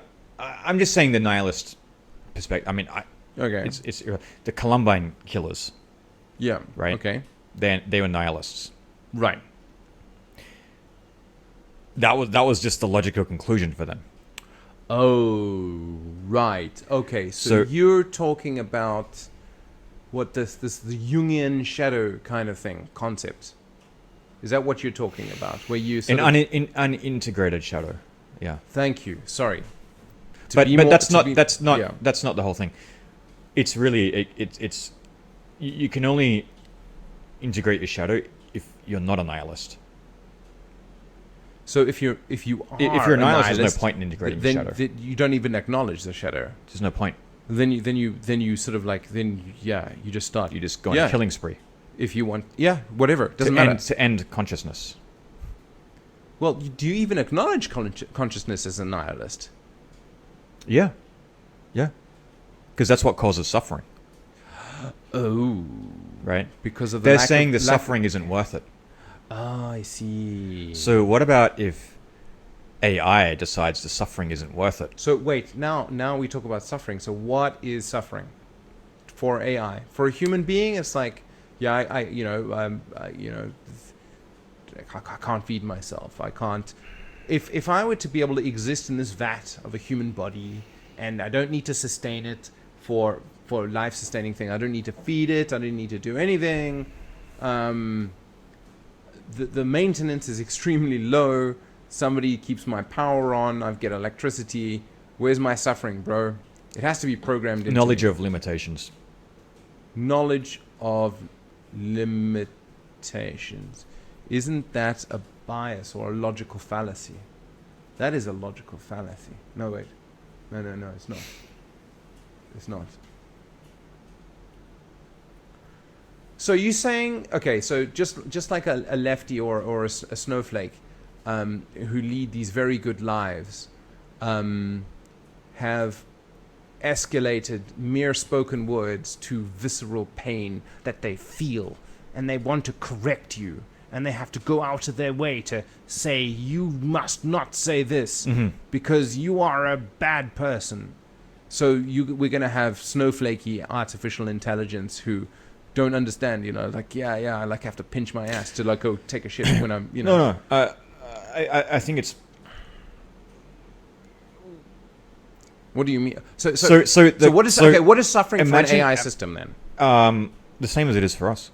Knowledge of its limitations. Bro, like suffering is like I can't get to a toilet in time. That's okay. So I know there's a limitation of being able to get to a toilet. It's not the knowledge. No, not all. It's not the knowledge. Not all limitations are suffering. Yeah. Right. Okay. So like a riverbed is a limitation, which causes the water to flow. So the water flows in a sort of in a certain way. So that's the other way to look at it. Okay, which is not a nihilist. But the nihilists way. don't look at it that way. So nihilists would just see there's no point to the suffering. So the nihilist would flood. Yeah. So. But then they lose all energy. They become this like. Spread a volume of water out over enough surface area, it becomes. Well, some of them do, and some of them become Columbine killers. Right. So, what I've been thinking about is what happens if we make AI and it becomes a Columbine killer. Like, what's the AI? What does AI do as a Columbine killer? Because it's not going to be limited to one school. How would it do that? It's going to try and wipe out all consciousness in the universe, not just Earth. Why do you say that in that way? As if like Like the universe. Like because it can infer. we can't. If the Columbine killers could wipe out all humans on the planet, they would have. Just read the things that they wrote, right? But they couldn't. They could only do one school. They didn't have the means. I don't know. I think like maybe you're right, eh? Mao Zedong did good 50 million people. He kept going. Stalin's a better example. Yeah. No. Well. Because I think Mao didn't do it out of. I don't think Mao did. Mao it had good intentions. Out of nihilism. He just is an idiot. But Stalin actually hated humanity. No, I thought they were these people got together and they actually believed that they were doing the goodness of communism, bringing it to people, that they were doing a good thing. I don't think. Maybe for Mao, yeah, but I don't think Stalin thought that. I think Stalin's just a manic fucking murderous bastard. That's why you don't build systems that are vulnerable to people like that.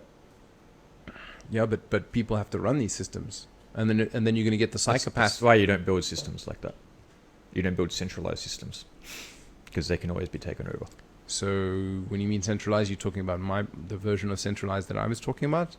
Like each country has a government, and then there's each node has each government has many nodes edges that connect to it. Or do you want to distribute the power structure with the power structure. Okay, so centralized in that sense. Okay, yeah. Yeah, but I mean, if you what was the Rockefellers? If you just give me control of the currency, then I don't care about the laws.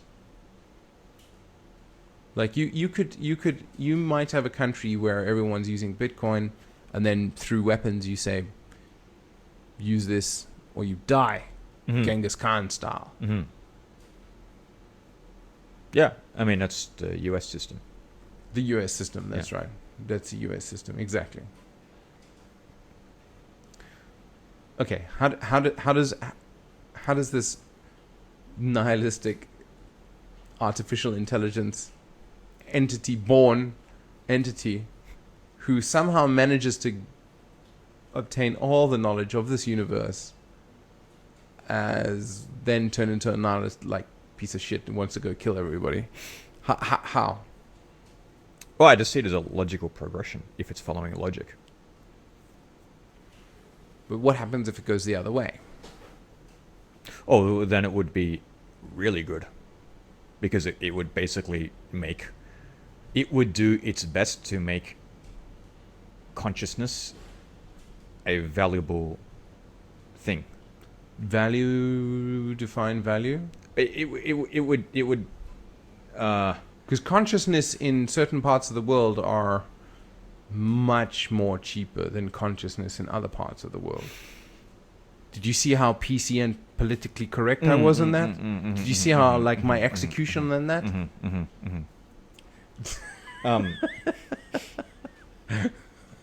It takes the value. It takes the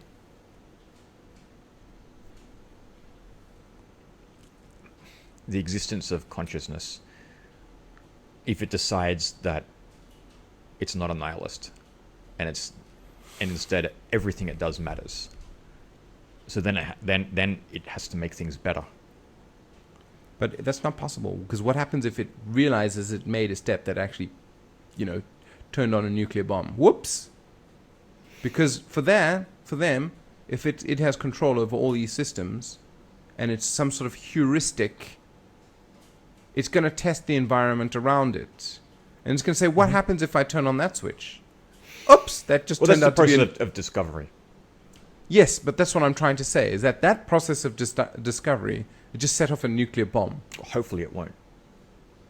No, but if it does, it'll be an accident. But Gareth, for it to have universal knowledge, it needs to have knowledge about all the levers that it is connected to. Mm-hmm. You were talking about a neuron that is connected. Just wait, I got a point to make here. Make here. Just like you were saying, a neuron is built from the brain down to this finger, right? Mm-hmm.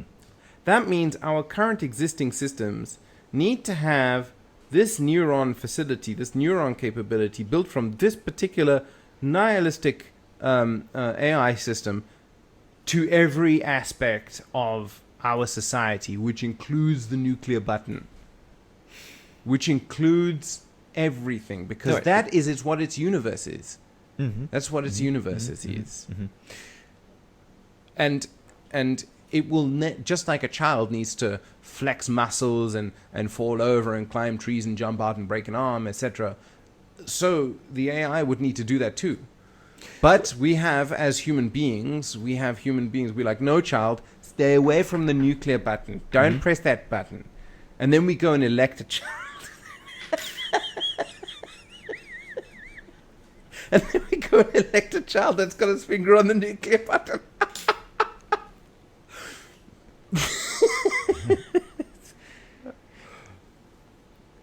Because of this Jesus fuck. because of this cycle speed, it's going to.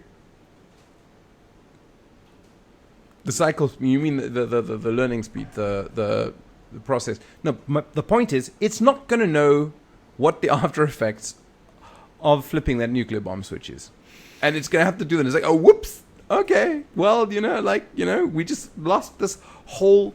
Because it's getting feedback from every part of the system, right? Including humans, I assume. So, and then suddenly those things are going to go dark. You don't know what it's connected to or what it's going to get feedback from. My point is that going to the brain... discover that itself. Yeah.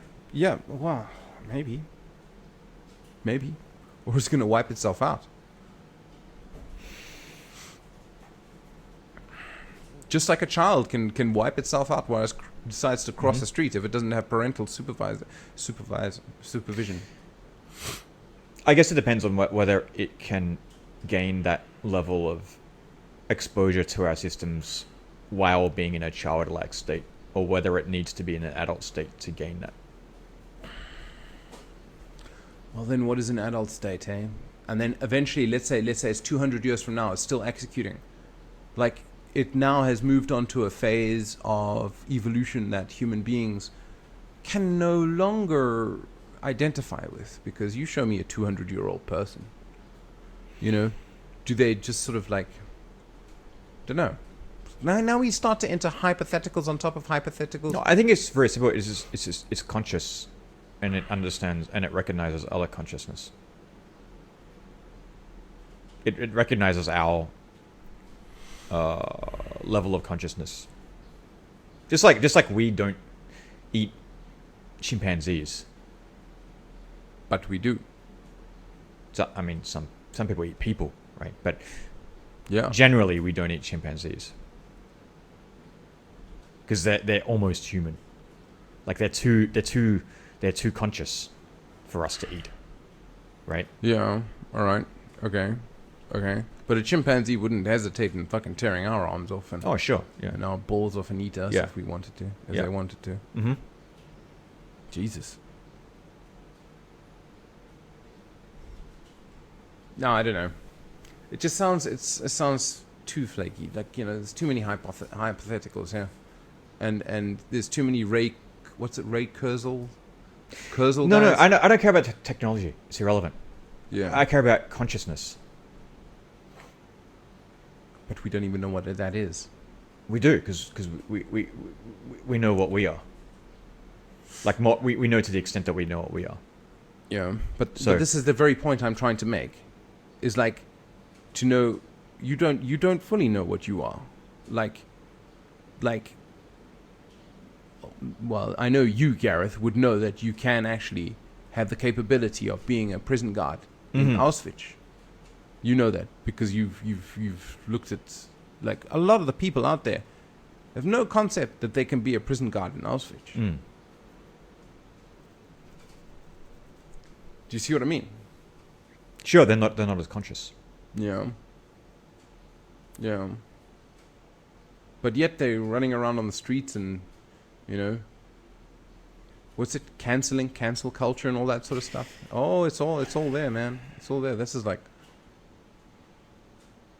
you Yes. now becoming the police, the arbiters of free speech, determining what is good and what is not. Yep. That's a stone throw away from prison guards in Auschwitz. Yeah, they don't even realize it. They don't they're, even realize it. They're out of control. But it's Yeah. probably they're either going to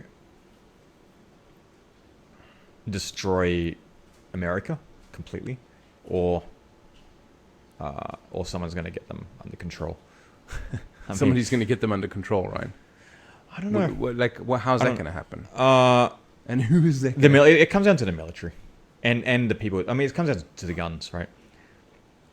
So far, the guns have not had their say yet in America.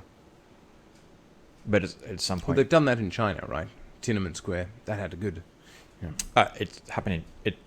China that forfeited their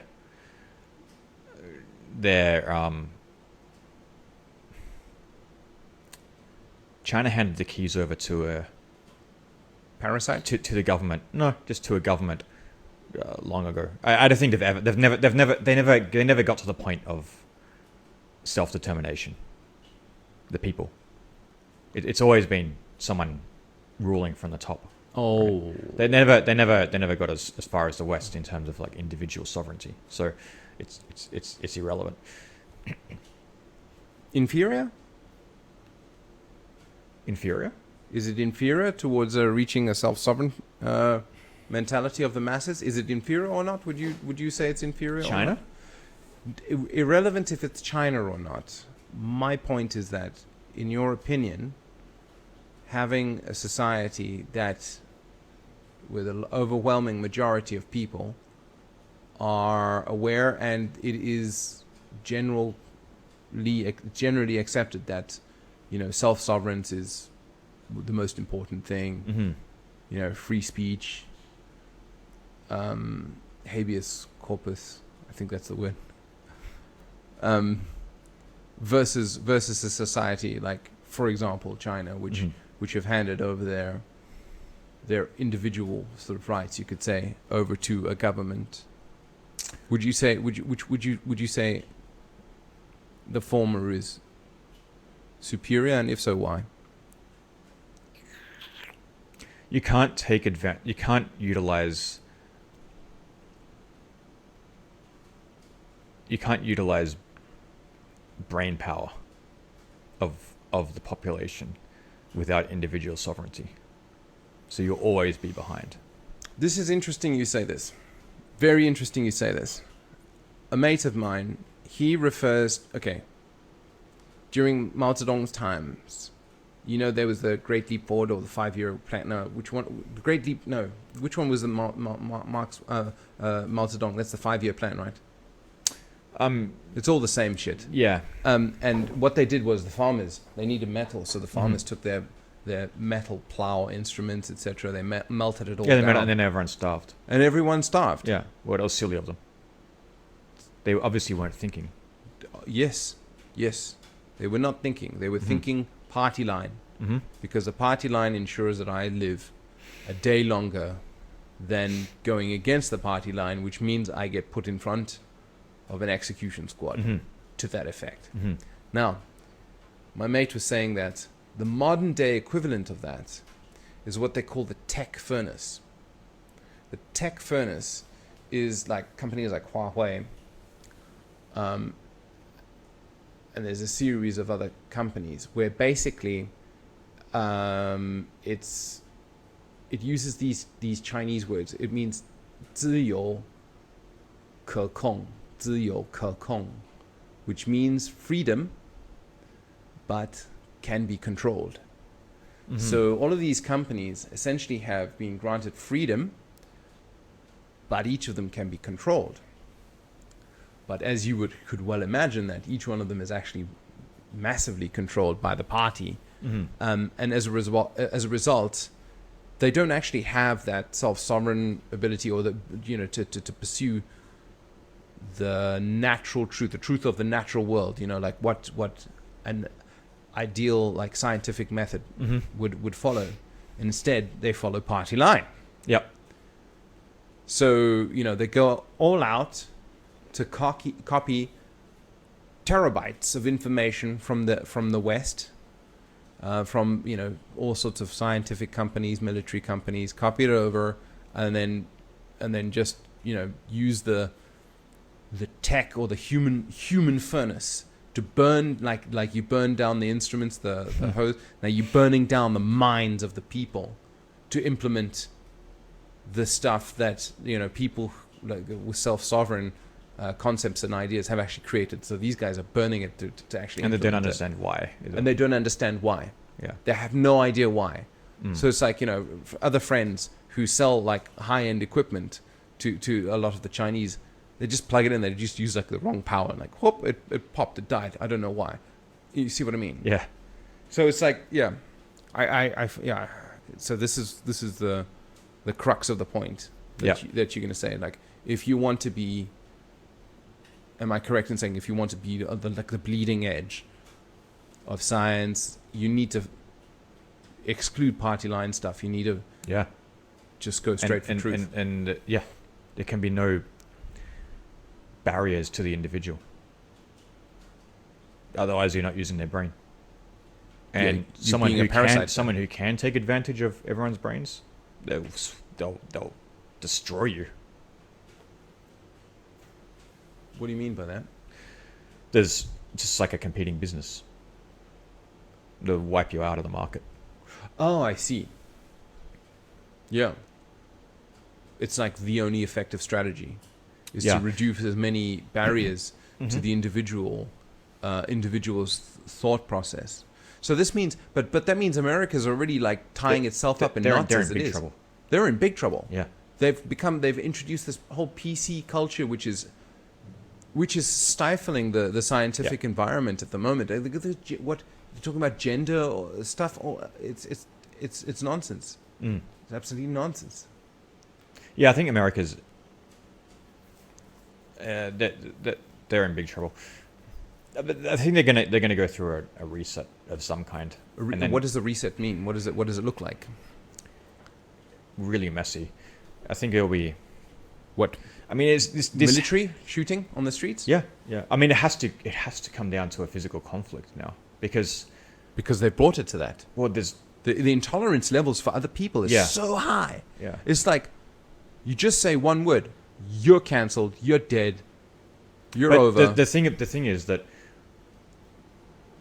because it's grounded in Western culture, individual sovereignty. Yeah. They can rebuild after a reset. China can't. If you wipe out the American government, it's a good thing right now to wipe it out. It would be a good thing for America. Right. Okay. Totally level their government. It'd be a great thing. Level all the banks, the government, all these powers.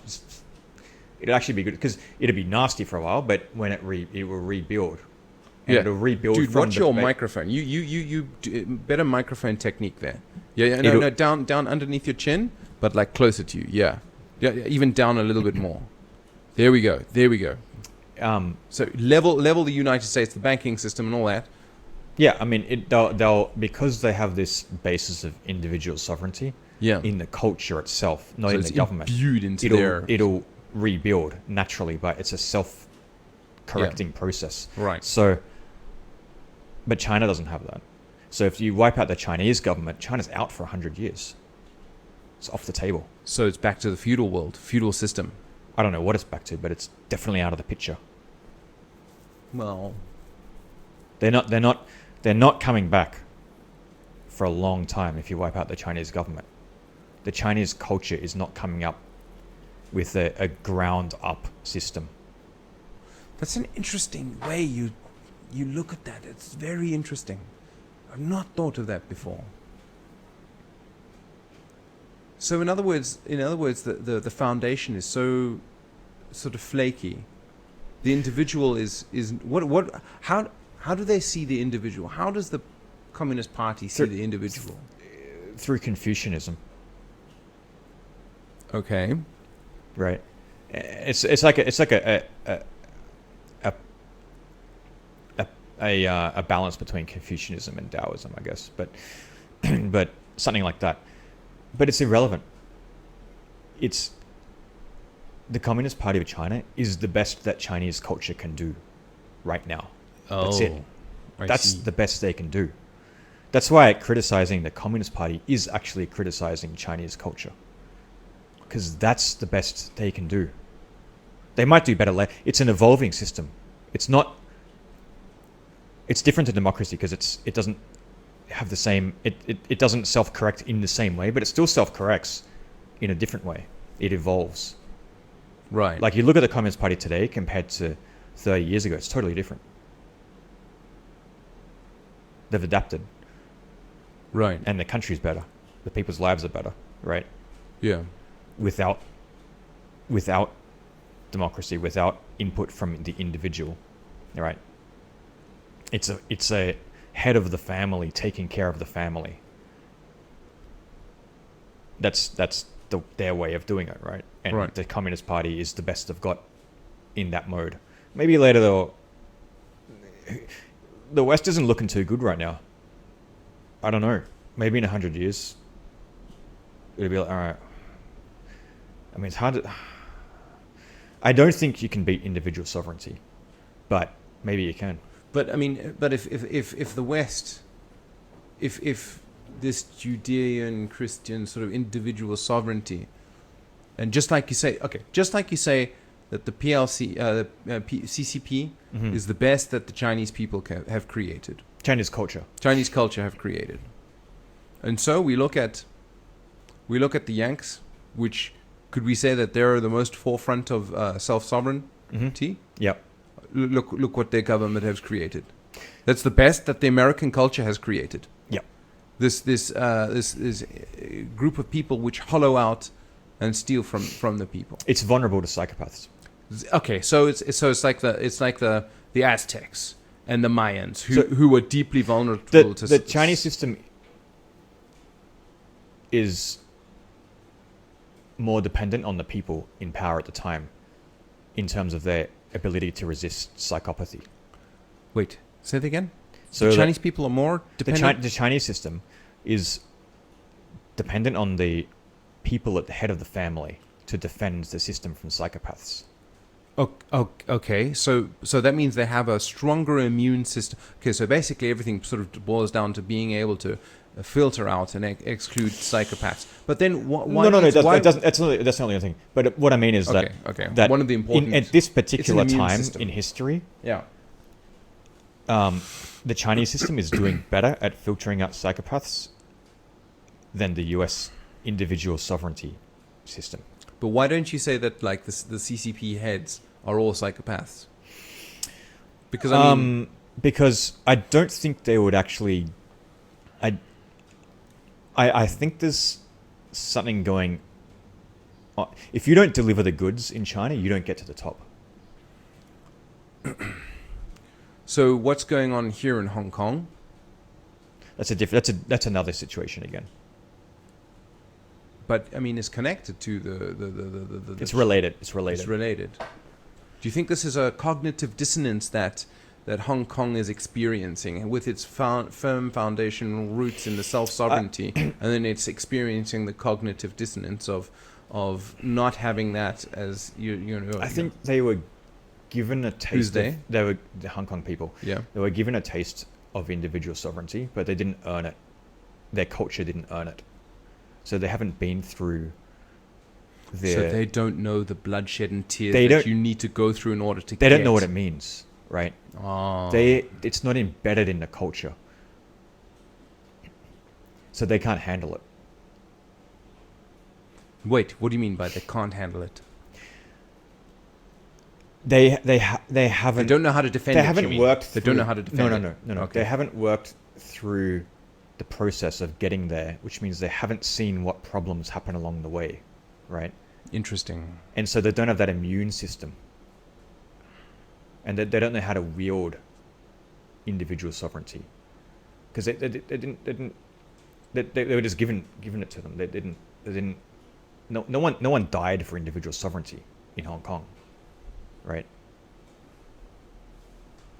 They didn't spend 500 years fighting to get it. They just got a little... Even the British didn't give it to them either. No, they did, but not in a... The British knew how to give them individual sovereignty without it breaking them. But China doesn't understand how to do that because they haven't been through that. So this is why you can't integrate Hong Kong into China if Hong Kong retains individual sovereignty. So therefore, you have to break. You, So individual. one way, it's not going to mix. So it's oil and water. yeah. So I mean, there's going to be conflict. Yeah. And that's so. But the thing is that you also said that it's not so deeply rooted in Hong Kong, but yet I kind of like in certain ways agree. Wait, just hang about.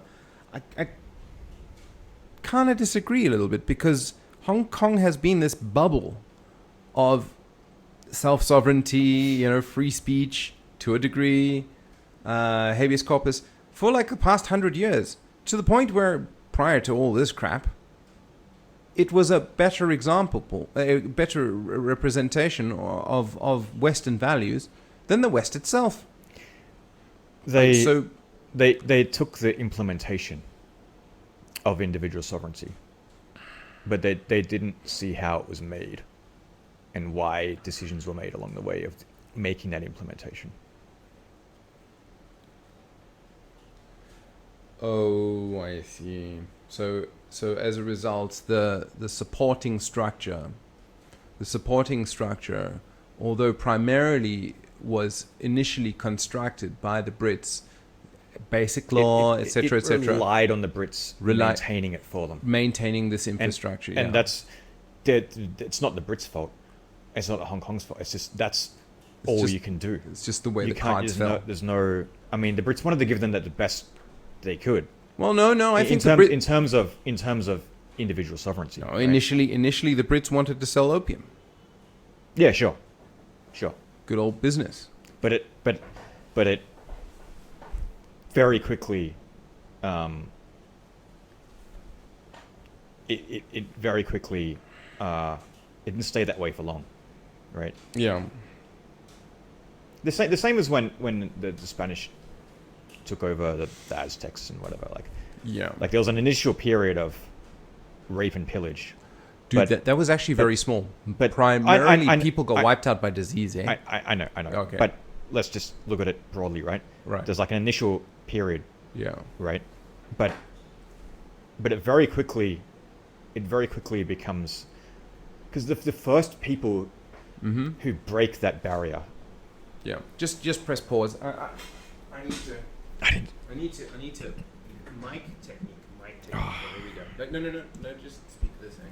All right. There you go. This stuff actually has an effect. It really has an effect. When I'm editing, it's like I can feel myself. Like I wish I got up and corrected him. I wish I got up. Okay, keep going. That's a good position. You can just speak normally now. All right. Face, yeah. What were we talking Spanish. about? Oh yeah. So they there's an initial period. Yeah. Of fuckery, right? Yeah. To some extent, at least. Yeah. But but that's because the first people who venture out are like the most aggressive. Yeah, and then the culture takes over. The root culture takes over, and that root culture is every human has a divine spark. Right. That's the core of Western culture, right? Yeah. Individual sovereignty. Right. And the same as Hong Kong. But the thing is that you can't expect a culture to suddenly integrate that. So yeah. But 100 years, do you think that's not enough time to integrate this? Or are you saying that you need to find you need to spill the blood on the streets to be able to appreciate what it means to be self-sovereign? Or because I mean, like moving from the landline to the mobile phone was a seamless transition. It was a seamless transition. And I think that a number of Hong Kongers, that's the equivalent of moving from stark communism, eating your neighbor's children, to using a mobile phone.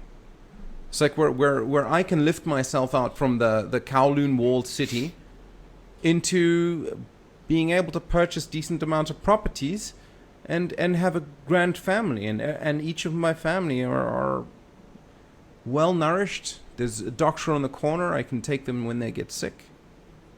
You know, it's like these things are. I think it's. I'm not saying like that's not China at the moment. to a large degree, yes, that's China now. You can do that. You can do that. It's such a powerful mode of operation, individual sovereignty. Yeah. Like it's a nuclear weapon. It's the power, right? You mean it can manufacture nuclear weapons? No, I mean that the transformative power. It's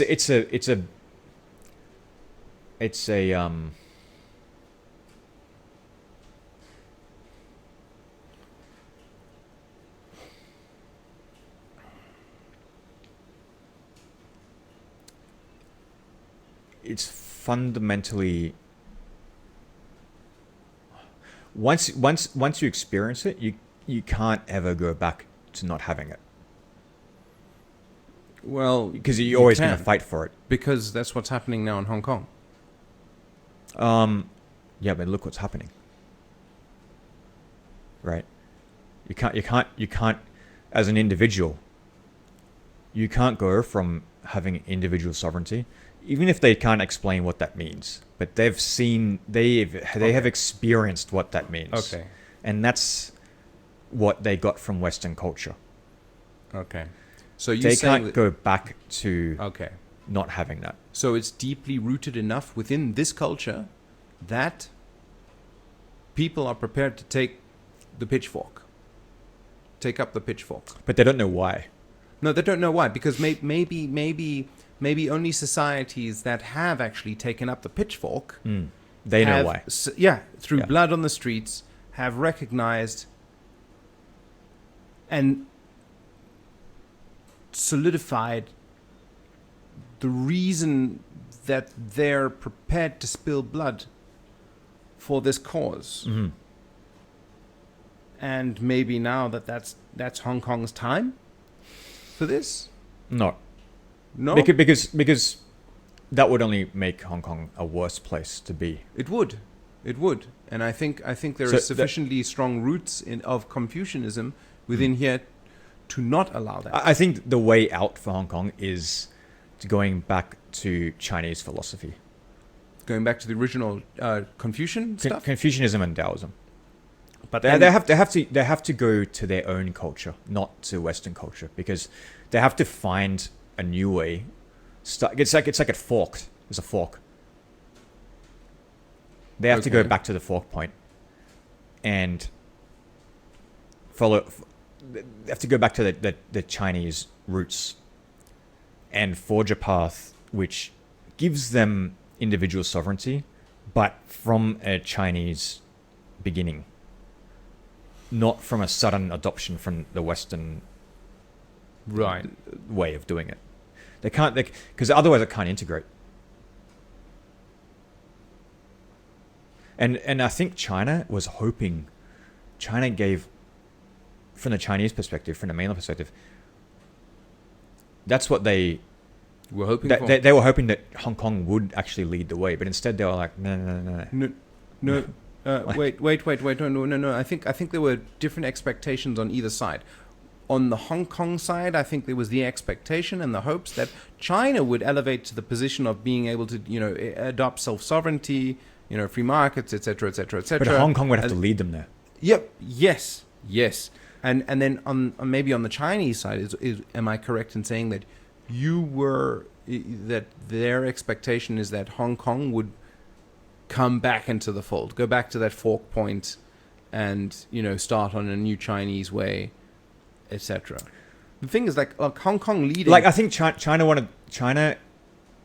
wanted to see what Hong Kong has to offer China, right? Right, and it's got nothing to offer China. Is that what you're saying? It did, but they you can only Hong Kong people. Okay. Hong Kong could only offer something to China if they were willing to keep this sovereignty. To accept that they're sort of all in it together. They're Chinese basically, right? Mm. So I mean, which I don't disagree with. It's like they're all Chinese. It's Chinese culture historically. Like you got to find. They were given an opportunity to have a huge influence over China, and they didn't take advantage of it. Instead, they fought amongst themselves, and they fought against China, Bickering. and they started hating mainlanders. Yeah. I think this is a very silly.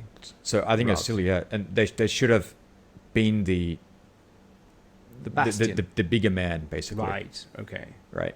Yeah, but this And is it's also- difficult. It's difficult. I know it's difficult. Very difficult, right? But that was what they're meant to do. Yeah. Right? That's what they're meant to aim for. Because you can't. Otherwise, it's not sustainable. You can't have like Hong Kong fiercely against China. You can't have that. It's not good for anyone. It's just stupid. But do you honestly think that Beijing would hand over the reins of control to a Hong Kong that was the older, responsible sort of brother, well experienced in the international stage, with knowledge of self-sovereignty and all these sorts of things? Do you honestly see Beijing handing over control to this, to a group of people that historically have always been a colony,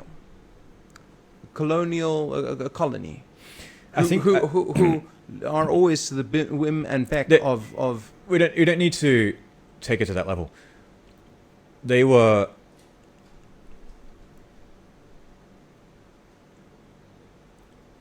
ready to be heavily influenced by Hong Kong. And what's better if you're Chinese, embedded in Chinese culture, what's the better thing for you, to make Hong Kong a democracy, or to raise up, to do everything you can to raise up the entire Chinese society as a whole? well, the latter. Yeah. That's what the Chinese government was hoping that Hong Kong people would do, right? Help them with that. I see.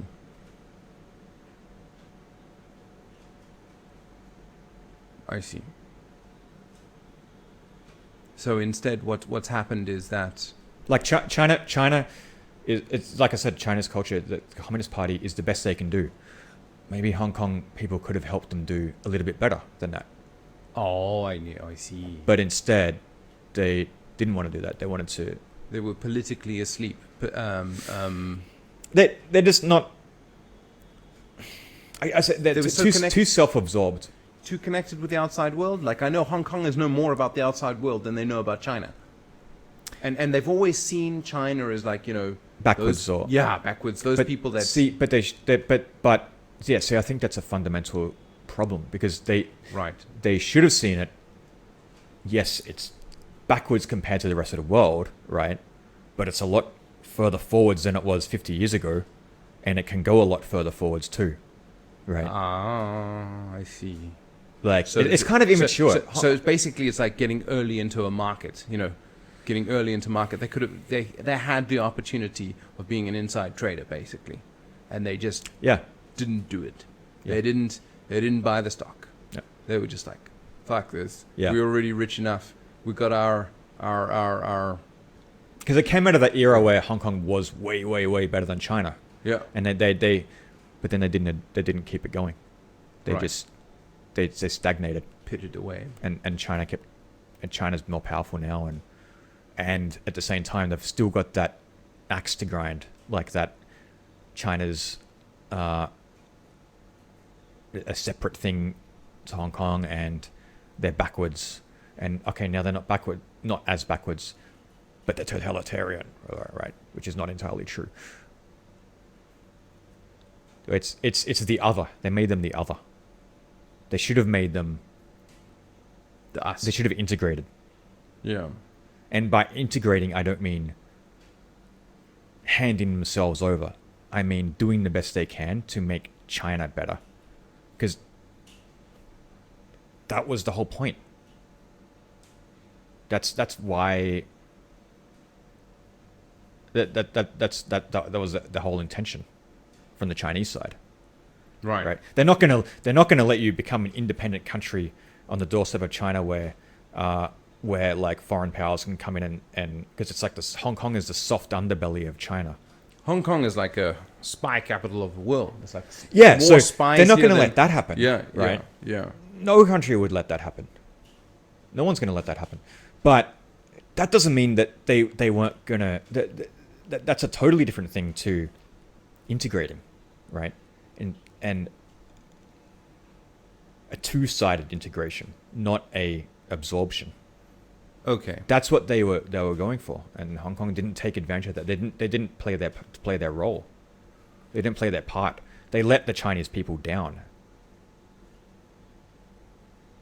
And then I think that's why now Chinese people are like, oh God, like Fucking annoying Hong Kongers Yeah, on it's the, like, on the God. south. what are you guys doing? Throwing Like the ones who are, there's obviously the patriotic idiots who are like, right. What do you mean the patriotic? I mean, like there's always different in subsets China, of you society, mean? right? Yeah. In China. There's always Yeah. I hate Hong Kong because of or like Yeah. well, there's always people who don't think.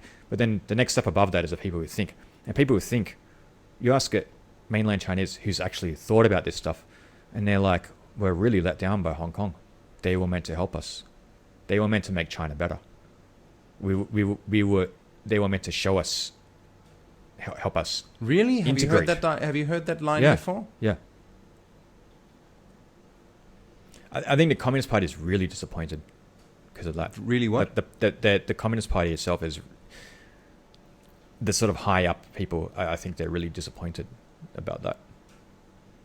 Does this come down to a certain few individuals within the government? In Hong Kong? Or is it just the general population? I think it's like the basically? politicians do what politicians do, which is think for themselves and don't care about anything else. Like there's that Okay. too. But Okay. and it's always there. So but then the thing is that the people themselves, like that.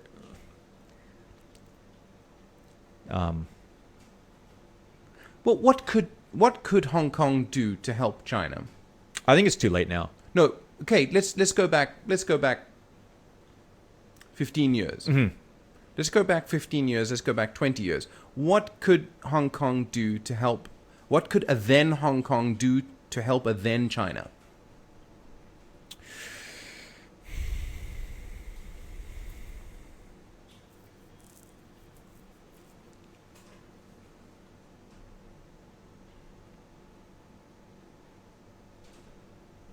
They could have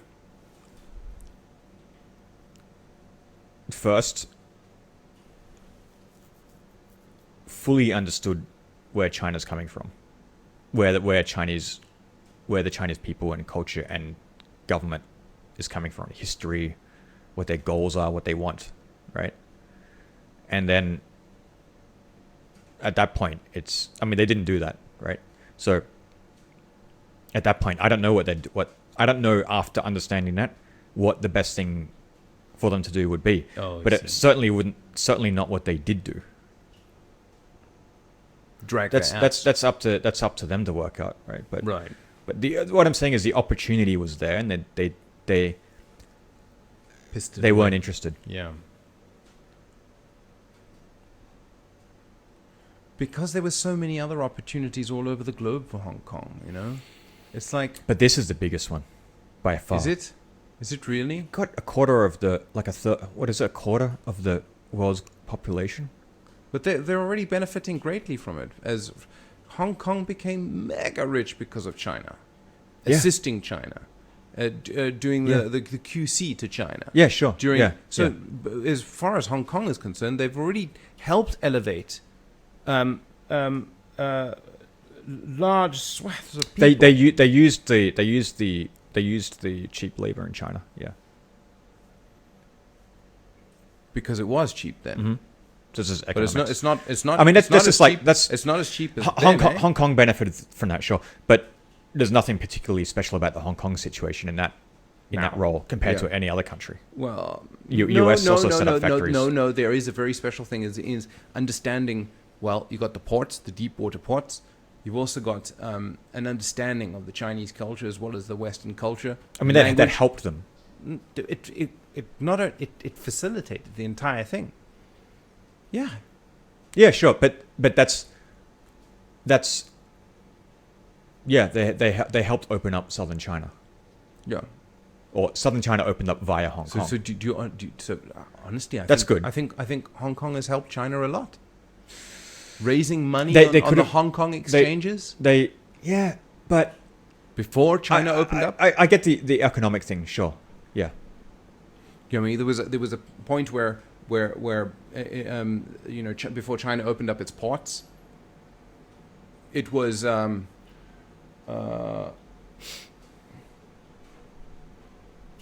before China opened up its ports, it was a competition between China and Hong Kong. Then Hong Kong's ports started going down, and then China's ports started going up. Mhm. But around about the same time, the financial stuff started going up in Hong Kong. To sort of like compensate. Yeah. Exactly, to compensate. Well, I'm not. But the political situation. So the previous chief executives have been sitting on their hands in handling this integration, not assimilation, integration with Chinese society. But Chinese, they can only do so much. It depends on Hong Kong society, right? But don't you think- Hong Kong society wasn't interested in integrating with China, Yeah, so it didn't, and now here we are. because they've always had their own toys. Yeah. And the world loves to come to Hong Kong for Hong Kong's toys. Mm-hmm. It's fantastic out here. But so, I mean, Yeah. that's it though, right? So they had a really good opportunity. So they got wasted away. So okay, well now we're in this particular situation. Then where to from here? Then At this point, I think you basically have to let the Communist Party just take over, and they'll. I don't think they're gonna necessarily do a bad job. We'll see what happens, but competitive dictatorships, I think that's the way to go. Singapore's a dictatorship, essentially, right? competitive dictator. You mean in this part of the world, the way to go? Competitive dictatorships. Yeah. So we got Singapore. It's Confucianism, but competing against each other. You have different head of households setting their own rules, and you can choose where to live.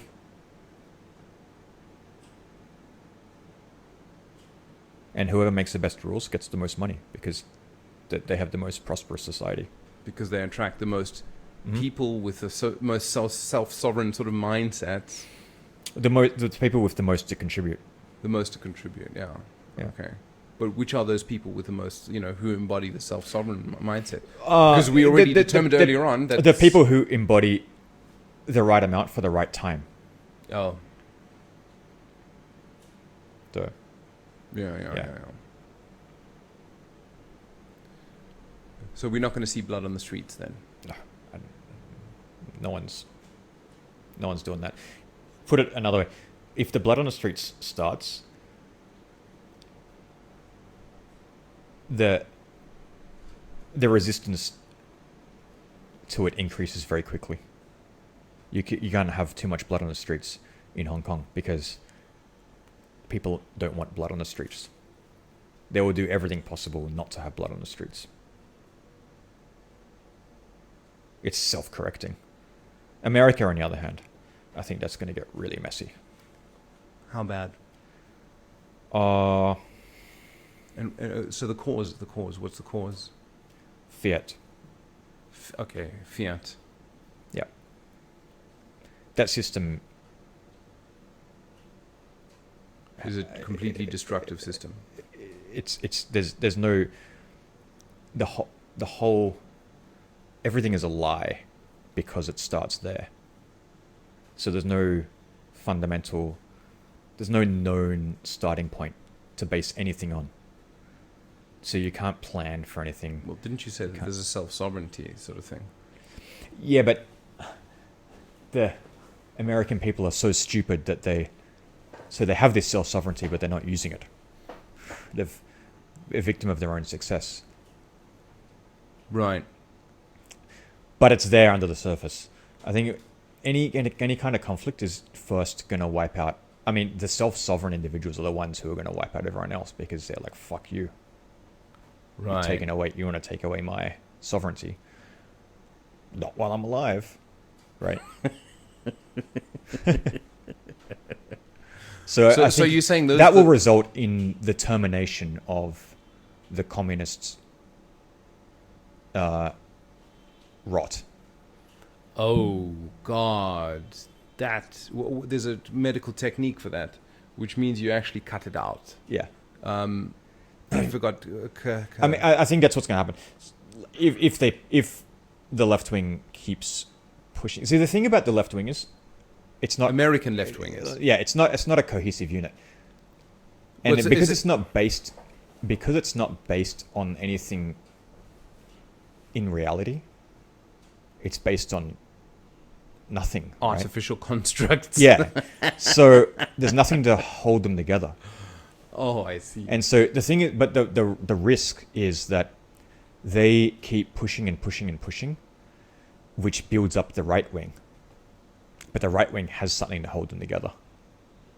Which is? They have race. Yep.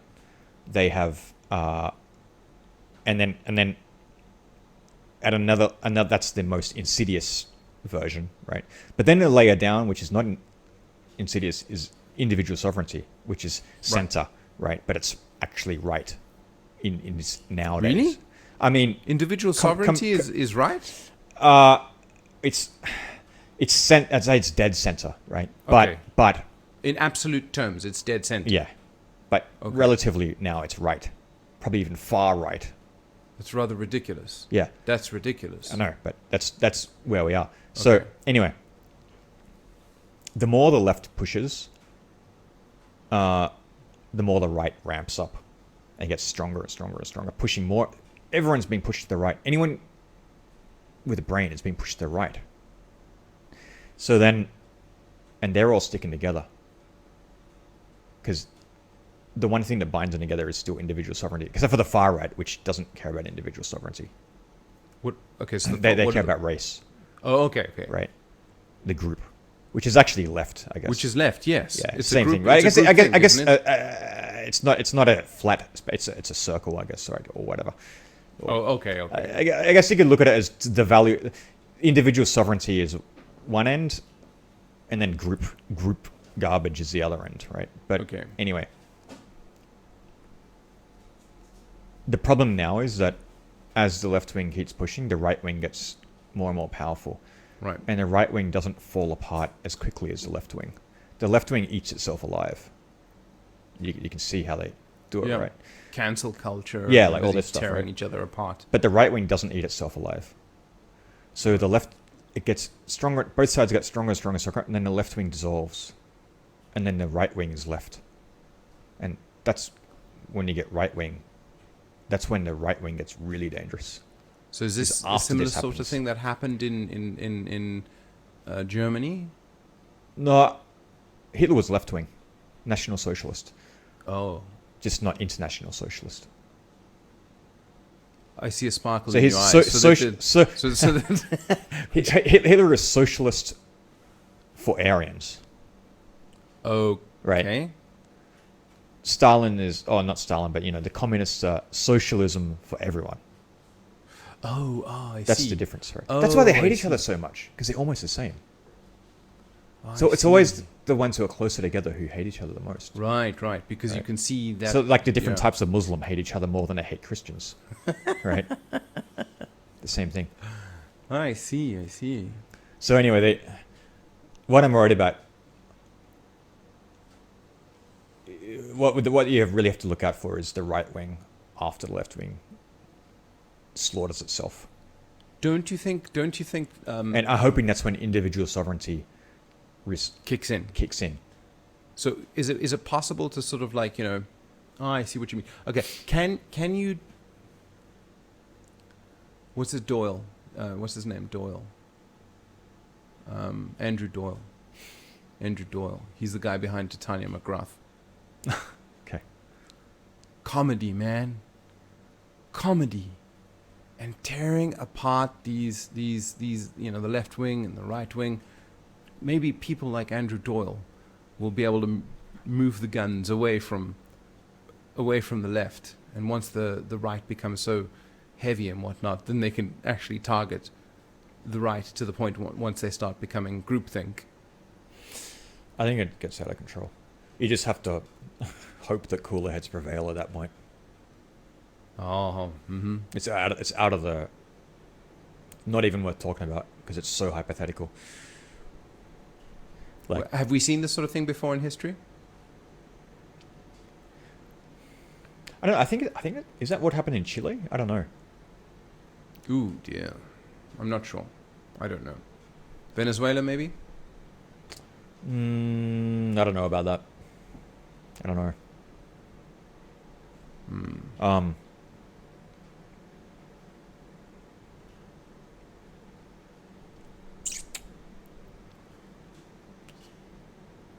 I ask this because, like when it comes to economics and stuff like that, everything has been tried before. So, like this hypothesis that you just said, I would have imagined that it's happened before. Probably. Okay. So we need to go through the history books to find evidence of, see if it's this see if happened. it's, and we'll see what happens next to see if it's accurate or not. Yeah. But yeah. But do you think these? So you think these gun-toting Americans, they will go past the point and start becoming like, skinhead Nazis? No. Or not international skinhead I think Nazis. the American right wing, I mean the real right wing, are a bunch of idiots, right? Just like the left wing. Right. They're just as stupid. Okay. And yeah, they have guns. The left wing has guns too now. But most people with guns, from what I've seen, most people Are sensible. yeah, quite sensible. And they just want you to leave them alone so that they can get on with life and business and feeding their family. And if you don't leave them alone, they'll kill you. I would too. Right? I mean, if if that's the choice, Right. right? Yeah.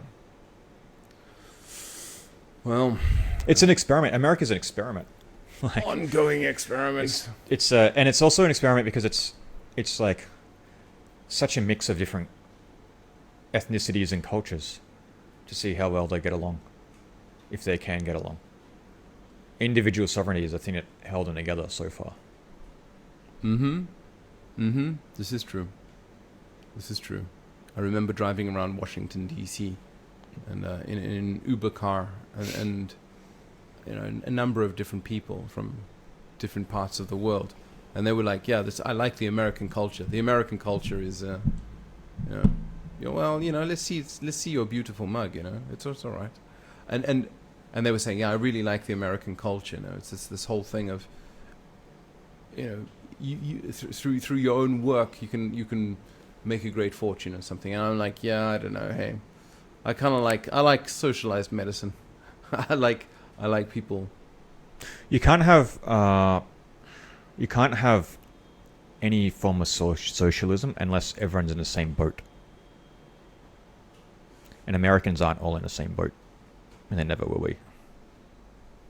Oh, right. So you can only have this sort of thing, like, for example, Scandinavia, Sweden, like the English, Japan, Scandinavia, Japan, yeah, China, where people sort of like agree that they don't mind their tax money to go to help other people, but then in a place like America, there's too many disparate sorts of people That people are like, well, I know I don't want my tax money to go help this other nationality. Is that what you mean? There's nothing cohesive holding them together, so it becomes a zero-sum game. Okay. It's prisoner's dilemma, but they failed because there's nothing. They've already pulled the trigger. There's no reason to. What's the word in prisoner's dilemma when you Sucker. The mutual benefit thing doesn't work because there's nothing. There's a shared value, but not all of them agree. Right. And the shared value is individual sovereignty, which means look after yourself. Right. In your own way. Yeah. Okay. Whereas so there's not enough space. There's not enough space for a socialized sort of healthcare system. Well, if there's a socialized healthcare system, everyone would just take advantage of it until it's depleted, and people would pay as little as possible into it. So it just wouldn't work. Whereas in Scandinavia or Japan, look at Japan. It's a better example. They're all Japanese. They're extremely xenophobic. They're one tribe, essentially. So they're all in it together. So they're doing... the individuals are factoring in the group into their decisions. Because they can. On a daily basis. Yeah, because they're all Japanese. And they go out of their way to exclude the gaijin. Yeah. Yeah. Yeah. You can't do that with multiculturalism, unless you have like a religion or something to bind them together. So So this is okay. I mean, I don't know. I don't know. Malaysia's an interesting one though, because I don't know what's going on there, but I have to look more at that. But I think they're doing.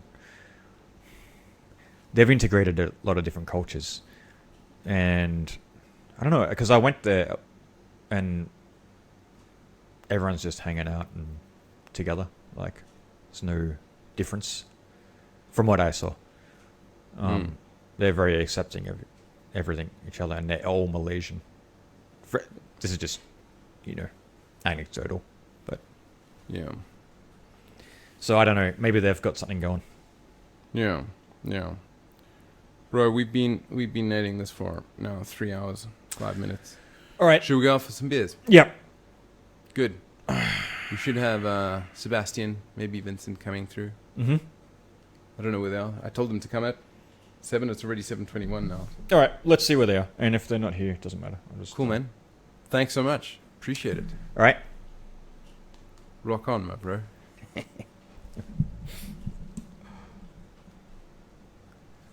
All right. And